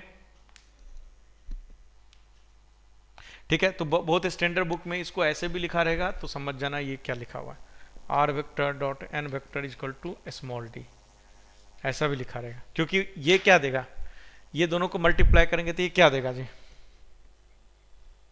ये एक स्केलर क्वांटिटी देगा। उस स्केलर क्वांटिटी को हमने डी सपोज कर लिया था, क्या दिक्कत है? और इसी को यदि हम कन्वर्ट करेंगे, इसी को कन्वर्ट करेंगे हम कार्टेशियन फॉर्म में, तो यहीं से ये कन्वर्ट होके कार्टेशियन फॉर्म में कौन सा देगा, जो हमने इक्वेशन लिखवाया था 1 पॉइंट फॉर्म वाला, देगा कि नहीं देगा, बोलो हाँ या ना?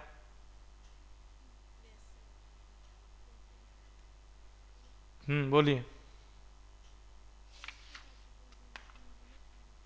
अरे यार, डी क्या है? कांस्टेंट चीज है। अरे है कि नहीं? तो डी कांस्टेंट चीज है, तो डी को प्लस लिख दो, माइनस लिख दो, डजंट मैटर। क्या पता ए डॉट एन निकालो तो माइनस डी आ जाए, वैल्यू माइनस में आ जाए। अरे डी तो कांस्टेंट है, तो वहां भी तुम माइनस लिख दो तो कोई फर्क नहीं पड़ना है।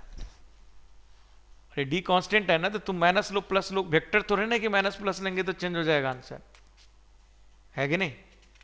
अरे वेक्टर लेंगे तब तो चेंज होगा ना। ये तो कांस्टेंट टर्म है, तो माइनस ले लो प्लस ले लो, क्या वो तो आंसर सिमेट्रिकल लिखने के लिए हम प्लस ले लिए, तो माइनस प्लस से कोई डजंट मैटर। ठीक है, समझ में आया कि नहीं आया? जल्दी बोलो। ओके, तो ये कनेक्शन हो गया। अब ये कनेक्शन होने के बाद अब हम लोग लिखते हैं नॉर्मल फॉर्म का इक्वेशन। ठीक है, तो आप लोग खुद से ही फटाफट लिखो equation of plane in normal form. खुद से लिख के बताओ मुझे, equation of plane in normal form. और लिखो क्या होता है, लिखो कि the vector equation of plane normal to a unit vector N cap, vector equation of a plane, vector equation of a plane,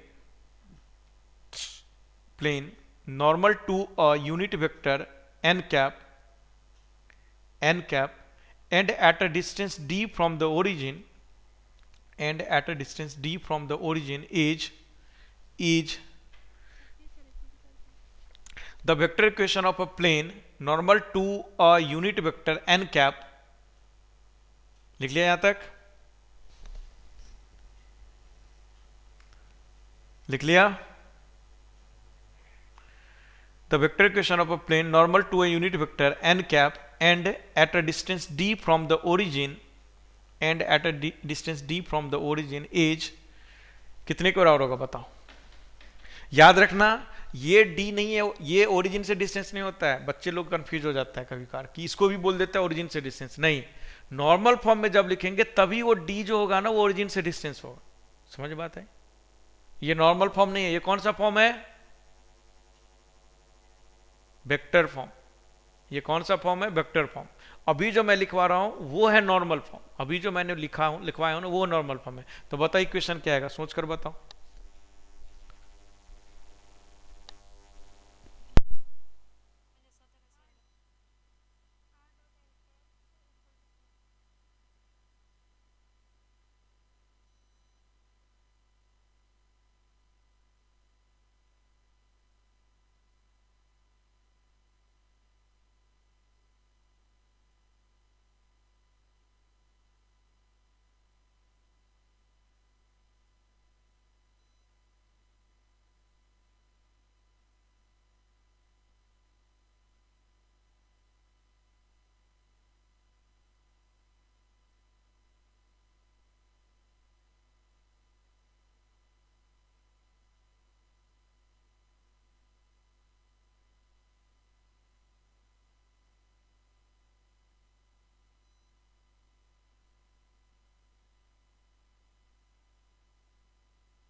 hello, आ गया क्या?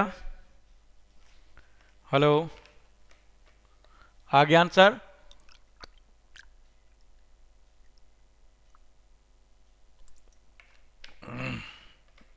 आवाज आ रहा है क्या मेरा? ठीक है, तो बताओ क्या आंसर आएगा? क्या आंसर आएगा, जल्दी बोलो। हाँ, R dot N cap is equal to D. आया ये सबका? ये आर डॉट एन कैप, ये डी वेक्टर मत लगाओ, डी आएगा कि नहीं? और यहां पर डी जो है, यहां पर डी जो है, डी क्या है? डिस्टेंस फ्रॉम ओरिजिन,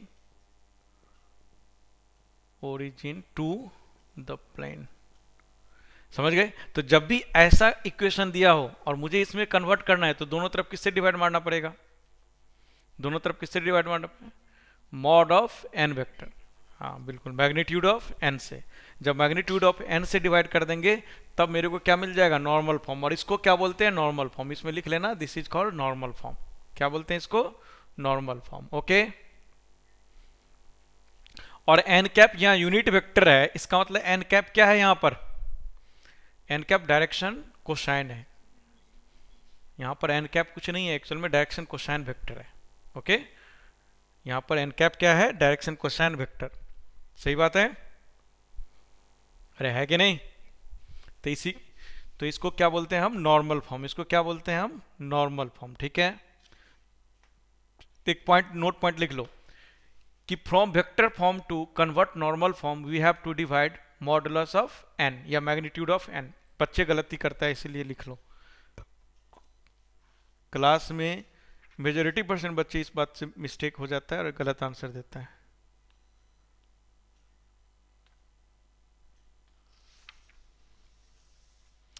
ठीक है, लिख लिया सब लोग। तो ये इक्वेशन मेरा किसका इक्वेशन हो गया जी, नॉर्मल फॉर्म का। किसका इक्वेशन हो गया, नॉर्मल फॉर्म। चलो अब नेक्स्ट पॉइंट लिखो, vector equation of a plane passing through, vector equation of a plane passing through 3 given points. Vector equation of a plane passing through 3 given points. यदि 3 point vector के form में given है, 3 point जब Cartesian form में given था तो याद करो हमने एक डिटर्मिनेंट लिखा था, लिखा था कि नहीं लिखा था। अभी मैं उस बात को प्रूफ कर दूंगा, देखो वो डिटर्मिनेंट कैसे आ रहा है, अभी कभी प्रूफ हो जाएगा। तो अब नेक्स्ट हेडिंग दो, vector equation of a plane passing through 3 given points A B C. Given points A vector comma B vector comma C vector. बताओ तो क्या होगा इक्वेशन, कौन बताओगे।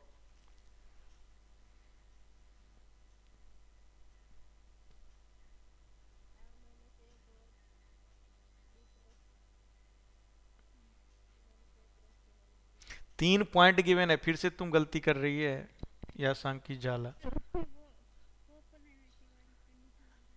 बिल्कुल 3 पॉइंट गिवन है यहाँ, ना कि 3 वेक्टर गिवन है जो तुम बी क्रॉस सी बोल दे। समझ गई या सांकी, गलती कहाँ पर है, पता लगा कुछ। हाँ, यहाँ पर 3 पॉइंट गिवन है, ना कि 3 वेक्टर गिवन है, याद रखना इस बात का। और ये बात मैंने पॉइंट आउट किया था कि नहीं, जब मैं क्या पढ़ाया था तो मैं बोला होगा कि बच्चे पॉइंट और वेक्टर से कंफ्यूज हो जाता है और फटाफट आंसर हो जाता है। हाँ, कोप्लेनिटी के कंसेप्ट मैंने बोला था कि कोप्लेनिटी में यदि वेक्टर गिवन है तब हम डायरेक्टली लिखते हैं, यदि वेक्टर नहीं गिवन है तो फिर हम क्या करते हैं। याद करो ट्रायंगल का एरिया निकाला था तो वहां पर मैं इस बात पर बहुत जोर दिया था, जोर दिया था। हाँ, और यही गलती अभी आसांकी ने की है। ठीक है, और फटाफट आंसर मेरे को बता दे, ये मिस्टेक नहीं करना है, पॉइंट और वेक्टर में डिफरेंस होता है। चलो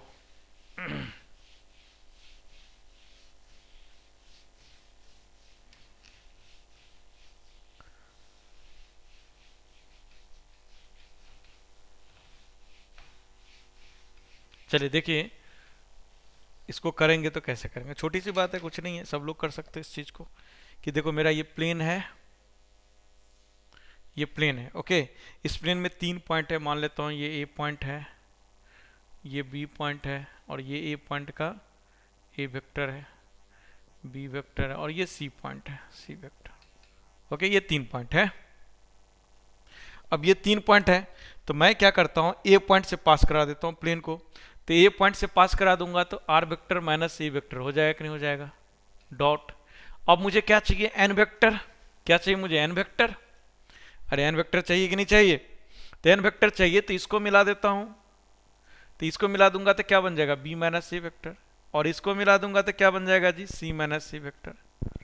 अब ये 2 वेक्टर मिल गया, इन दोनों का क्रॉस प्रोडक्ट ले लूंगा तो मुझे इसके परपेंडिकुलर वेक्टर दे देगा कि नहीं दे देगा, प्लेन के परपेंडिकुलर वेक्टर। तो इसका मतलब क्या हो जाएगा, B minus a cross c minus a. देखो इज इक्वल टू 0 होगा कि नहीं होगा, बोलो हाँ या ना, होगा। R minus A into N cap बराबर 0 हो जाएगा, बिल्कुल होगा। बताओ सही लिखा हूं कि गलत लिखा हूं, सही है। अरे सही है ना, कोई बोल ही नहीं रहे, सही है। हाँ बोलो, ठीक है। तो अब देखो इन दोनों को क्रॉस लेकर के, क्योंकि ये क्या है, इसको मैं एक्सपेंड कर सकता हूँ, डिस्ट्रीब्यूटिव लॉ लगा सकता हूँ, तो चलो डिस्ट्रीब्यूटिव लॉ लगाते हैं पहले उसमें। ठीक है, तो ये R vector minus A vector, ठीक है, और ये A B cross B C कुछ नहीं है, ये एक्चुअल में क्या है, देखो ध्यान से, ये बी क्रॉस सी है कि नहीं, और ये माइनस ए क्रॉस सी, तो प्लस में क्या आ जाएगा, सी क्रॉस ए, है कि नहीं, अरे हाँ है ना, और फिर बी क्रॉस ए माइनस में, तो प्लस ए क्रॉस बी प्लस में, और ए क्रॉस ए क्या हो जाएगा, जीरो। तो ये इस चीज को मैं ये लिख सकता हूँ कि नहीं लिख सकता हूँ, बताओ, हाँ है ना, लिख सकता हूँ। अब यदि मैं ये लिख, हाँ ये मैं लिख सकता हूँ, तो अब आगे क्या हो सकता है, ध्यान दो कि ये आर वेक्टर है, ठीक है, अब ये आर वेक्टर है, तो आर वेक्टर इसके साथ मल्टीप्लाई कर देता हूँ और ए वेक्टर इसके साथ, आर वेक्टर मल्टीप्लाई कर दूंगा तो आर वेक्टर डॉट ये क्या आ जाएगा, b cross C plus C cross A plus A cross b is equal to, a को मैं उधर लेके चला जाता हूँ, तो माइनस ए होता तो ये प्लस ए हो जाएगा, plus A into B cross C plus C cross A plus A cross B हो जाएगा कि नहीं हो जाएगा, बताओ है ना, लिख सकता हूँ ऐसे, बोलो हाँ या ना, बिल्कुल लिख सकते हैं। ओके, अब तुम नोटिस करके देखो कि इस पूरे को मैं क्या लिख सकता हूँ, देखो R into B cross C, R into C cross A, R into A cross B, ये ट्रिपल प्रोडक्ट है कि नहीं, तो इस ट्रिपल प्रोडक्ट को मैं क्या लिख सकता हूँ, आर बी सी, ठीक है, प्लस, क्योंकि प्लस लिख सकता हूँ R C A plus R A B, लिख सकता हूँ कि नहीं लिख सकता हूँ, बोलो हाँ या ना, लिख सकता हूँ। और इज इक्वल टू, तुम देखो ये क्या हो जाएगा, ए बी सी, और इधर तुम देखो ए सी, तो ये जीरो हो जाएगा, ए इसमें भी ए है तो ये जीरो हो जाएगा, तो ये सारा जीरो हो जाएगा, तो ये इक्वेशन बना, बना कि नहीं बना, जल्दी बोलो हाँ या ना, समझ गए। अब इसी से तुम नोटिस करके देखो, यहां एक डिटर्मिनेंट बनेगा, यहां एक डिटर्मिनेंट बनेगा, यहां एक डिटर्मिनेंट बनेगा, यहां एक डिटर्मिनेंट बनेगा, बनेगा, ओके, और इस डिटर्मिनेंट को इधर लेके आ जाओ, ठीक है, उस डिटर्मिनेंट को सॉल्व करो, जो वहां लिखा था डिटर्मिनेंट उसको सॉल्व करो, तो दोनों इक्वल आएगा। या तुम ऐसे भी बोल सकते हो, देखो यहाँ आर माइनस ए है, यहाँ आर माइनस ए है, तो याद करो सबसे ऊपर में क्या पॉइंट लिखे थे, X minus X one, Y minus Y one, Z minus Z one लिखे थे कि नहीं लिखे थे, ठीक है, तो ये आर माइनस ए, देखो r minus a dot b minus a cross c minus a है, तो ये भी देखो, ये ध्यान से देखो, यदि मैं इसको देखो, इसको यदि मैं मान लेता हूं x, इसको मान लेता हूं y, इसको मान लेता हूं z, तो ये क्या लिखा हुआ है, कुछ नहीं लिखा हुआ है, ये x y z ऐसे करके लिखा हुआ है कि नहीं लिखा हुआ है, एक्चुअल में लिखा है, बोलो हाँ या ना, लिखा है।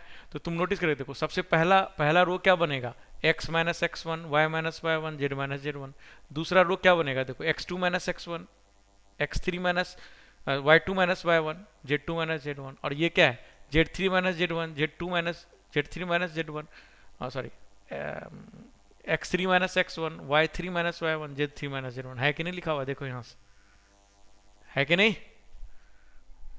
तो यहां से भी वो बात प्रूफ हो गया कि वो जो डिटर्मिनेंट मैंने लिखा था, याद करो 3 पॉइंट गिवन था, तो अरे लिखा था कि नहीं डिटर्मिनेंट, तो ये यहां से ये बात प्रूफ हो गया कि नहीं हो गया, बताओ हाँ या ना, हो गया। तो ये हो गया कब, जब मेरे पास क्या हो, 3 पॉइंट गिवन हो, तो 3 पॉइंट में वेक्टर इक्वेशन ये होगा, होगा जी, बोलो हाँ या ना, ठीक है। अब एक बात बताओ कि दो प्लेन के बीच में मुझे सपोज एंगल लिखना है, तो सोच के देखो, तो एंगल लिखने के लिए किसके बीच में एंगल लेना पड़ेगा जी, किसके बीच में एंगल, बस जो नॉर्मल है उसके बीच में हम देख लेंगे एंगल क्या है कि नहीं, जो नॉर्मल के बीच का एंगल है, ठीक है, उस नॉर्मल के बीच का एंगल जो होगा वही होगा उस प्लेन के बीच का एंगल, सही बात है कि नहीं, तो नेक्स्ट हेडिंग दो, angle between two planes, angle between two planes, next heading दो, एंगल बिटवीन टू प्लेन्स, ठीक है। तो सिंपल हो गया क्या कि angle between two planes is defined as angle between their normals. सही बात है कि नहीं? Angle between two planes is defined as angle between their normals. सही बात है कि नहीं है? जल्दी बोलो, हाँ है ना? Angle between two planes is defined as angle between their normals. सही बात है, ठीक है। तो नॉर्मल्स के बीच का एंगल क्या होगा सबको पता है। कैसे एंगल निकालेंगे? दोनों के बीच का डॉट ले लेंगे। डॉट लेते हैं, क्या मिल जाएगा मुझे? क्या मिल जाएगा? एंगल। तो जैसे हमने लाइन में a1 a2 plus b1 b2 plus c1 c2 बराबर 0 किया था तो परपेंडिकुलर था, और जो a1 by a2 plus b1 by b2 plus c1 by c2 किया था तो पैरेलल था। तो सेम यहाँ भी होगा, है कि नहीं? होगा कि नहीं होगा? तो ये रिमेनिंग इसमें फॉर्मूला लिखाने की तो जरूरत नहीं है, अंडरस्टूड है कि नहीं है? अरे है कि नहीं, जल्दी बोलो। ठीक है, ये सिंपल सी बात है, तो इसमें क्या बताएंगे। ओके, तो चलो अब नेक्स्ट पॉइंट लिखो। क्वेश्चन में ये पॉइंट्स भी है, क्वेश्चन भी है साथ के साथ ही।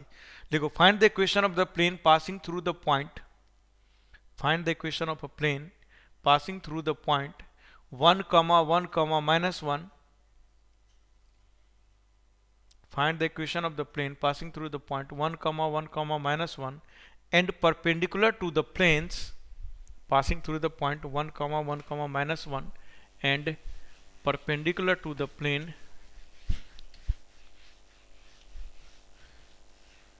प्लेन का पांचों छह कितने इक्वेशन लिख दिया? कितने टाइप का इक्वेशन प्लेन का लिख दिया? कोई बचा भी क्या? अरे जो छह फॉर्म बताए थे, छह लिख दिए क्या? अरे कोई बचा तो नहीं है ना? चलो बचा होगा तो आ जाएगा, इक्वेशन में ही आ जाएगा। ठीक है, लिखो कि find the equation of plane passing through 1, 1, -1 and perpendicular to the planes x plus 2y plus 3z minus 7 बराबर 0 and 2x minus 3y plus 4z equal to 0।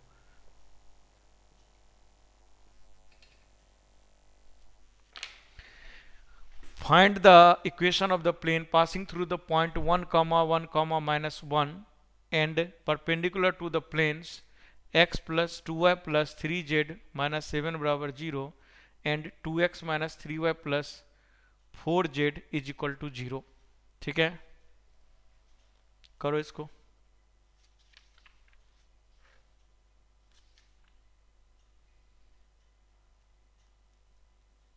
अच्छा, parallel to a given vector वाला शायद नहीं कराए, है ना? ठीक,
अच्छा,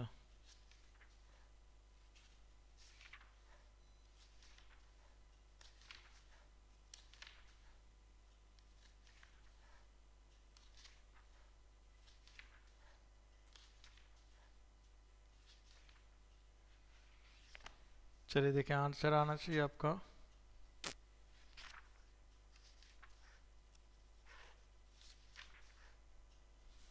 आंसर आना चाहिए 17x plus 2y minus 7z equal to 26, है ना? सब सबका आ गया कि मुझे बताना? वेक्टर इक्वेशन भी लिख लेना सब लोग साथ के साथ। प्लस 7z सॉरी -7z है, सॉरी सॉरी।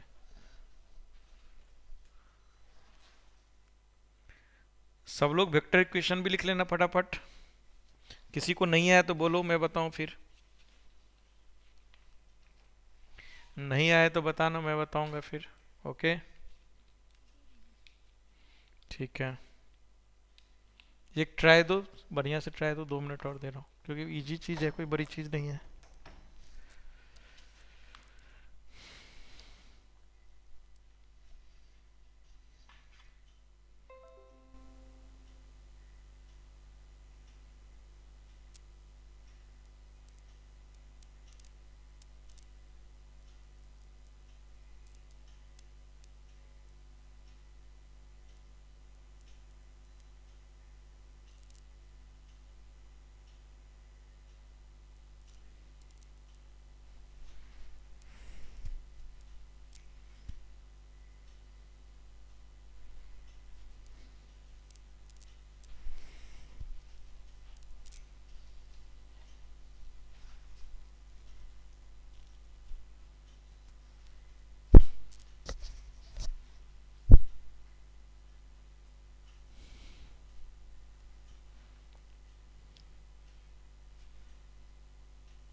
बताओ सबका आया कि नहीं आया?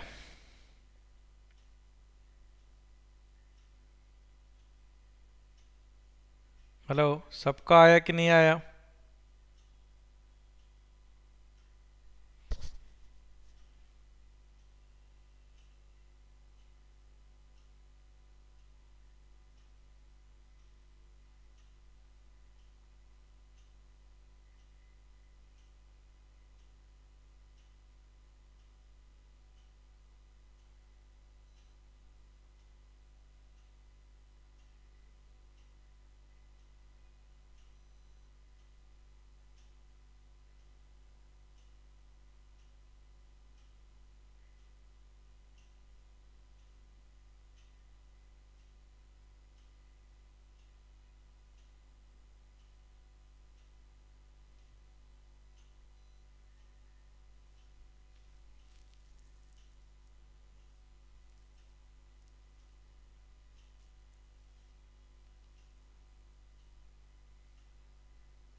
बता दीजिए सर।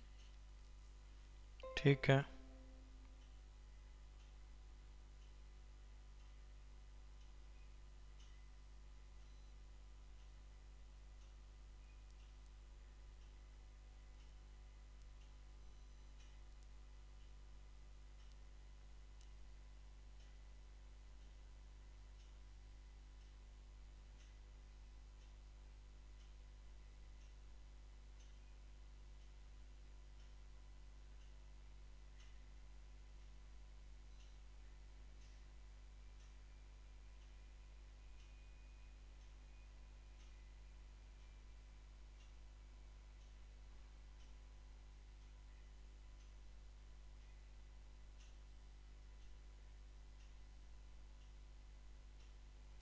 चलिए देखें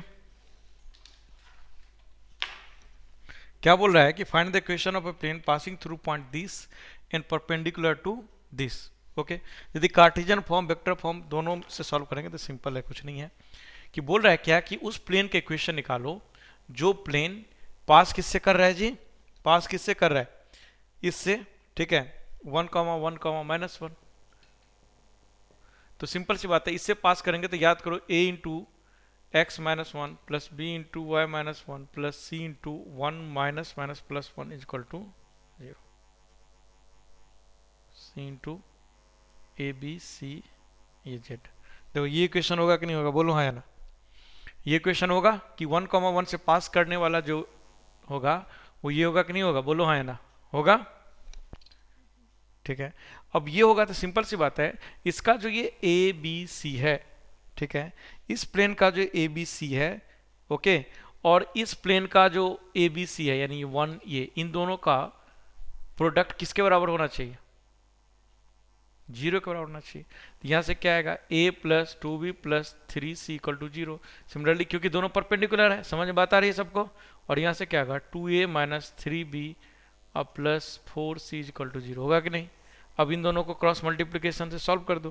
क्रॉस मल्टीप्लिकेशन से सॉल्व कर दोगे तो देखो a तो ये दोनों 4 दूना 8 और 3 3 9 8 17, तो ये क्या हो जाएगा जी a अपॉन 17। डायरेक्टली लिख देता हूँ, a इक्वल टू क्या हो जाएगा 17 लेमडा, b इक्वल टू क्या हो जाएगा जी 3 दूना 6 और 4 1 4, ठीक है, में 4 गया तो 2, तो ये क्या हो जाएगा 2 लेमडा, ओके।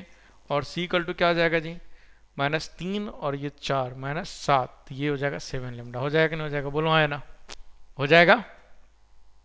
बताओ ए बी सी की वैल्यू ये हो जाएगा कि नहीं हो जाएगा, जल्दी बोलो हाँ है ना। अरे हो जाएगा, ठीक है। अब हाँ बोलो, अच्छा तो ये हाँ हाँ बिल्कुल बिल्कुल -7 लेमडा, ठीक है। अब ये सारा वैल्यू पुट कर दो इसमें, ये सारा वैल्यू पुट कर दोगे तो देखो ये क्या आ जाएगा 17 lambda into x minus one plus 2 lambda into Y minus one plus कितना हो जाएगा -7 lambda into Z plus one. Lambda इधर कर दो 0 और फिर इसको सॉल्व कर दो तो ऑटोमेटिकली जो आंसर बोला था वही आ जाएगा। आ जाएगा, बताओ आए ना, आ गया, ठीक है। ये तो हो गया कार्टेशियन मेथड्स। अरे याद करो ना, जब क्रॉस मल्टीप्लिकेशन करते जब ए वाला लेते थे तो ये और ये मल्टीप्लाई होता था, तो ये 4 दूना 8 और माइनस माइनस प्लस तो 9 8 17। जब बी वाला लेते थे तो ये ए और बी 2 ए लिख दो यहाँ, तो ये और ये आपस में मल्टीप्लाई होते थे तो ये 2 लेमडा आएगा। समझ में आया, याद आया। अरे क्वाड्रेटिक में कराए थे, ठीक है, याद आया कि नहीं आया। कौन पूछी थी, अंजलि पूछी थी, आ गया अंजलि समझ में, ओके ठीक है। तो ये हो गया। अब इसी को वेक्टर फॉर्म में लिखना है, ओके। तो वेक्टर फॉर्म में हमें क्या क्या क्या चाहिए होता है, एक तो आर वेक्टर चाहिए होता है और ए वेक्टर चाहिए होता है, उसके बाद ए वेक्टर डॉट एन वेक्टर ये चाहिए होता है कि नहीं। अरे हाँ है ना। तो तुम नोटिस करके देखो, ए वेक्टर मेरे पास ऑलरेडी है, आर वेक्टर मेरे पास ऑलरेडी है। ए से पास कर रहे हैं तो 1 आई कैप प्लस 1 जे कैप माइनस के कैप, और मेरे को एन वेक्टर चाहिए, एन वेक्टर मेरे पास नहीं है। तो मेरे को एन वेक्टर चाहिए, तो एन वेक्टर मैं कैसे निकालूंगा, इमेजिन करके देखो कि हमें जिस प्लेन का इक्वेशन निकालना है, इमेजिन करके देखो जिस प्लेन का इक्वेशन निकालना है वो जो प्लेन है वो इन दोनों प्लेन पे क्या है, क्या है, परपेंडिकुलर है।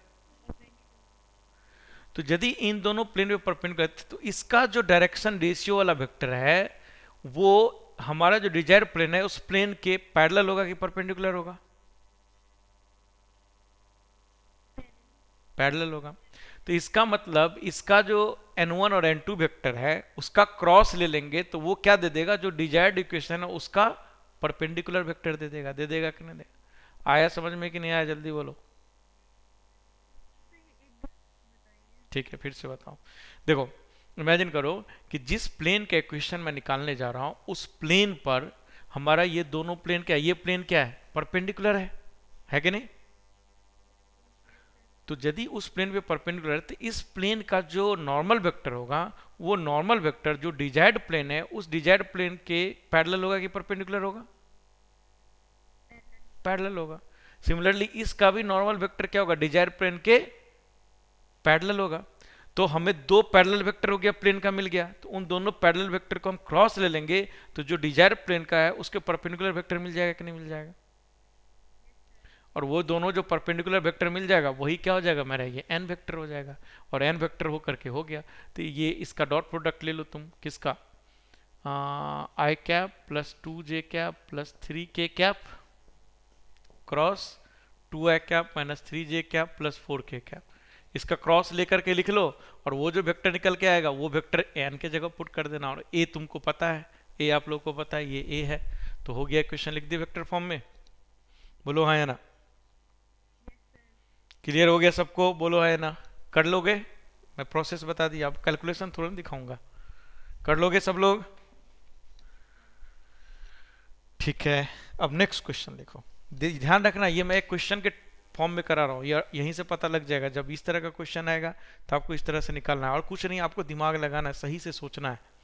जैसे सही से सोचोगे आइडिया लग जाएगा कि निकलेगा कैसे। चलिए नेक्स्ट लिखिए, तो क्वेश्चन एक और लिखिए। Find the equation of plane through points, find the equation of the plane through points, find the equation of the plane through points 2, 1, -1. Find the equation of the plane through points 2, 1, -1, 2, 1, -1, and -1, 3, 4, and -1, 3, 4, and perpendicular to the plane, and perpendicular to the plane, and perpendicular to the plane x minus 2y plus 4z, x minus 2y plus 4z is equal to 10। समझ में आया question? समझ में आ गया सबको? Find the equation of the plane through the points 2, 1, -1 and -1, 3, 4। ठीक है।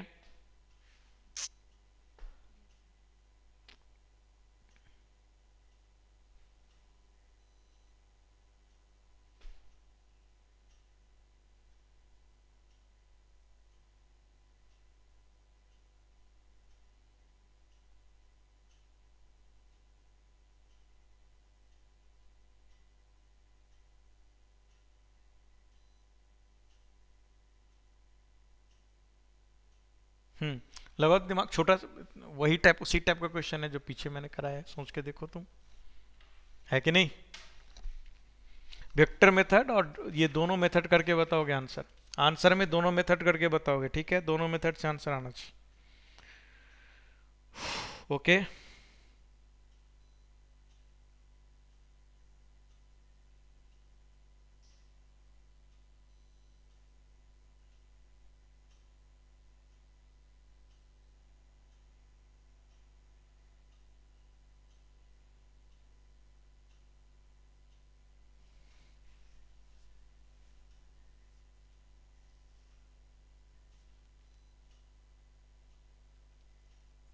हम्म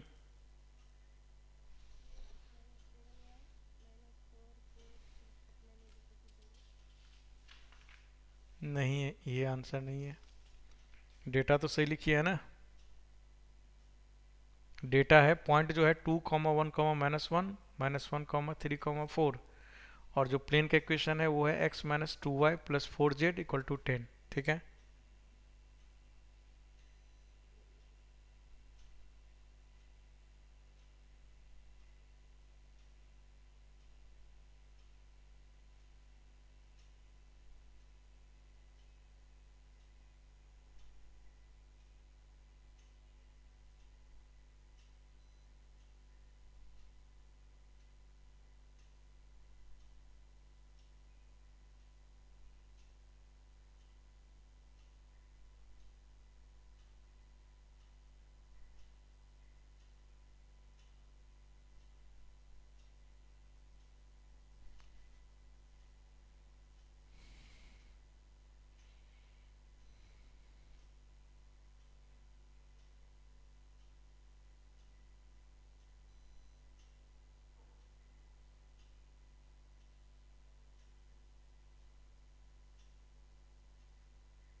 हम्म। अब सही है।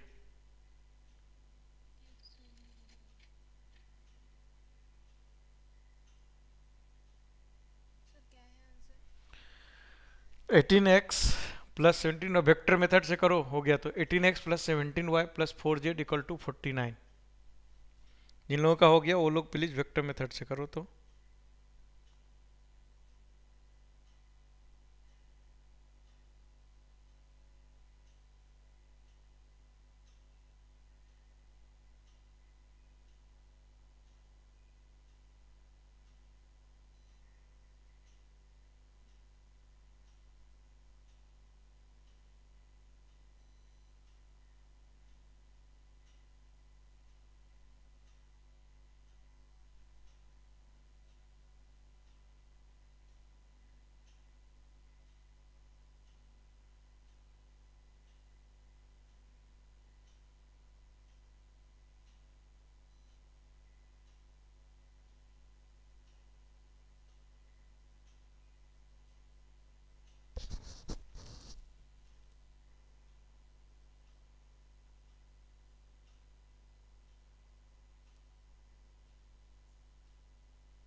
रतलाम नवोदय से कोई है क्या?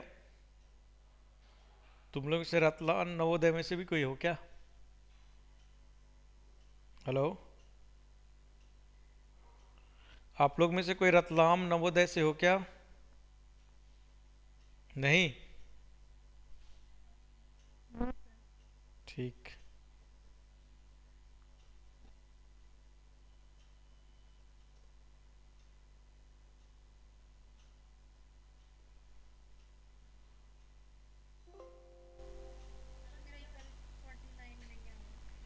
तो कहीं मिस्टेक है, सिंपल सी बात है।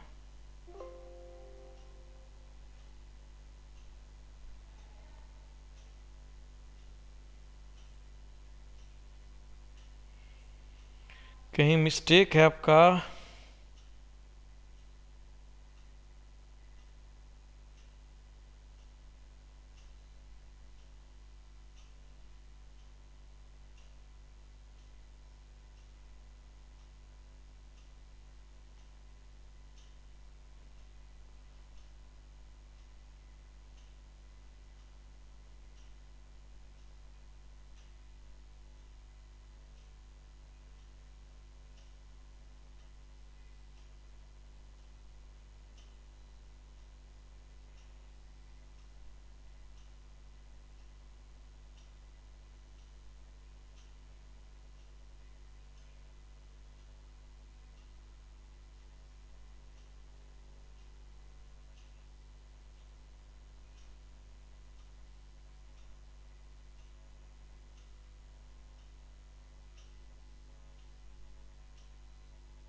हेलो, आवाज आ रहा है?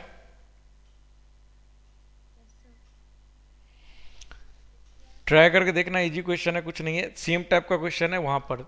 आइडिया क्या है भाई, उधर क्या था, दो परपेंडिकुलर वेक्टर गिवन है, इधर क्या है, एक पैरेलल और एक परपेंडिकुलर है, दैट्स इट। है कि नहीं? इतना ही तो डिफरेंस है। आराम से होना चाहिए, करके देखना, ट्राई करना।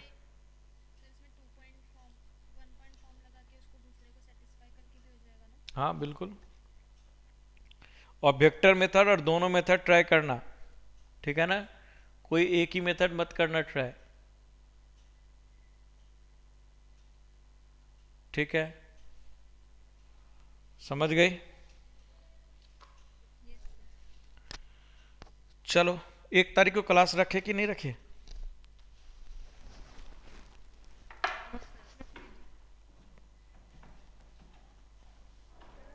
बोलो।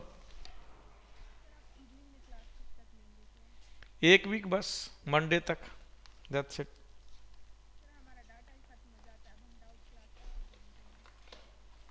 डेटा कैसे, तो फिर फिजिक्स का क्लास कैसे लेती होगी?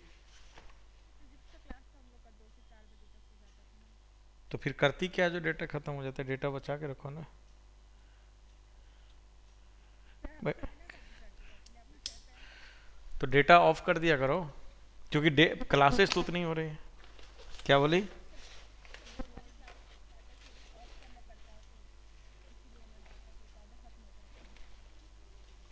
अच्छा, मतलब डेटा खत्म हो जाता है, अच्छा ऐसे कैसे हो जाता है भाई फिजिक्स? हाँ, ऐसे तो चमत्कार ही हो जा रहा है। ठीक है। अच्छा। हाँ तो तुम लोग एक 4G वॉचर, तुम लोग के पास जियो है कि एयरटेल है?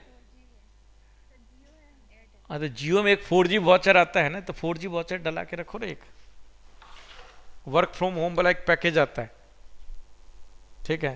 तो एक डला लेगी तो आराम से वो चल जाएगा, एक्स्ट्रा भी होगा तो चल जाएगा। हाँ। क्या?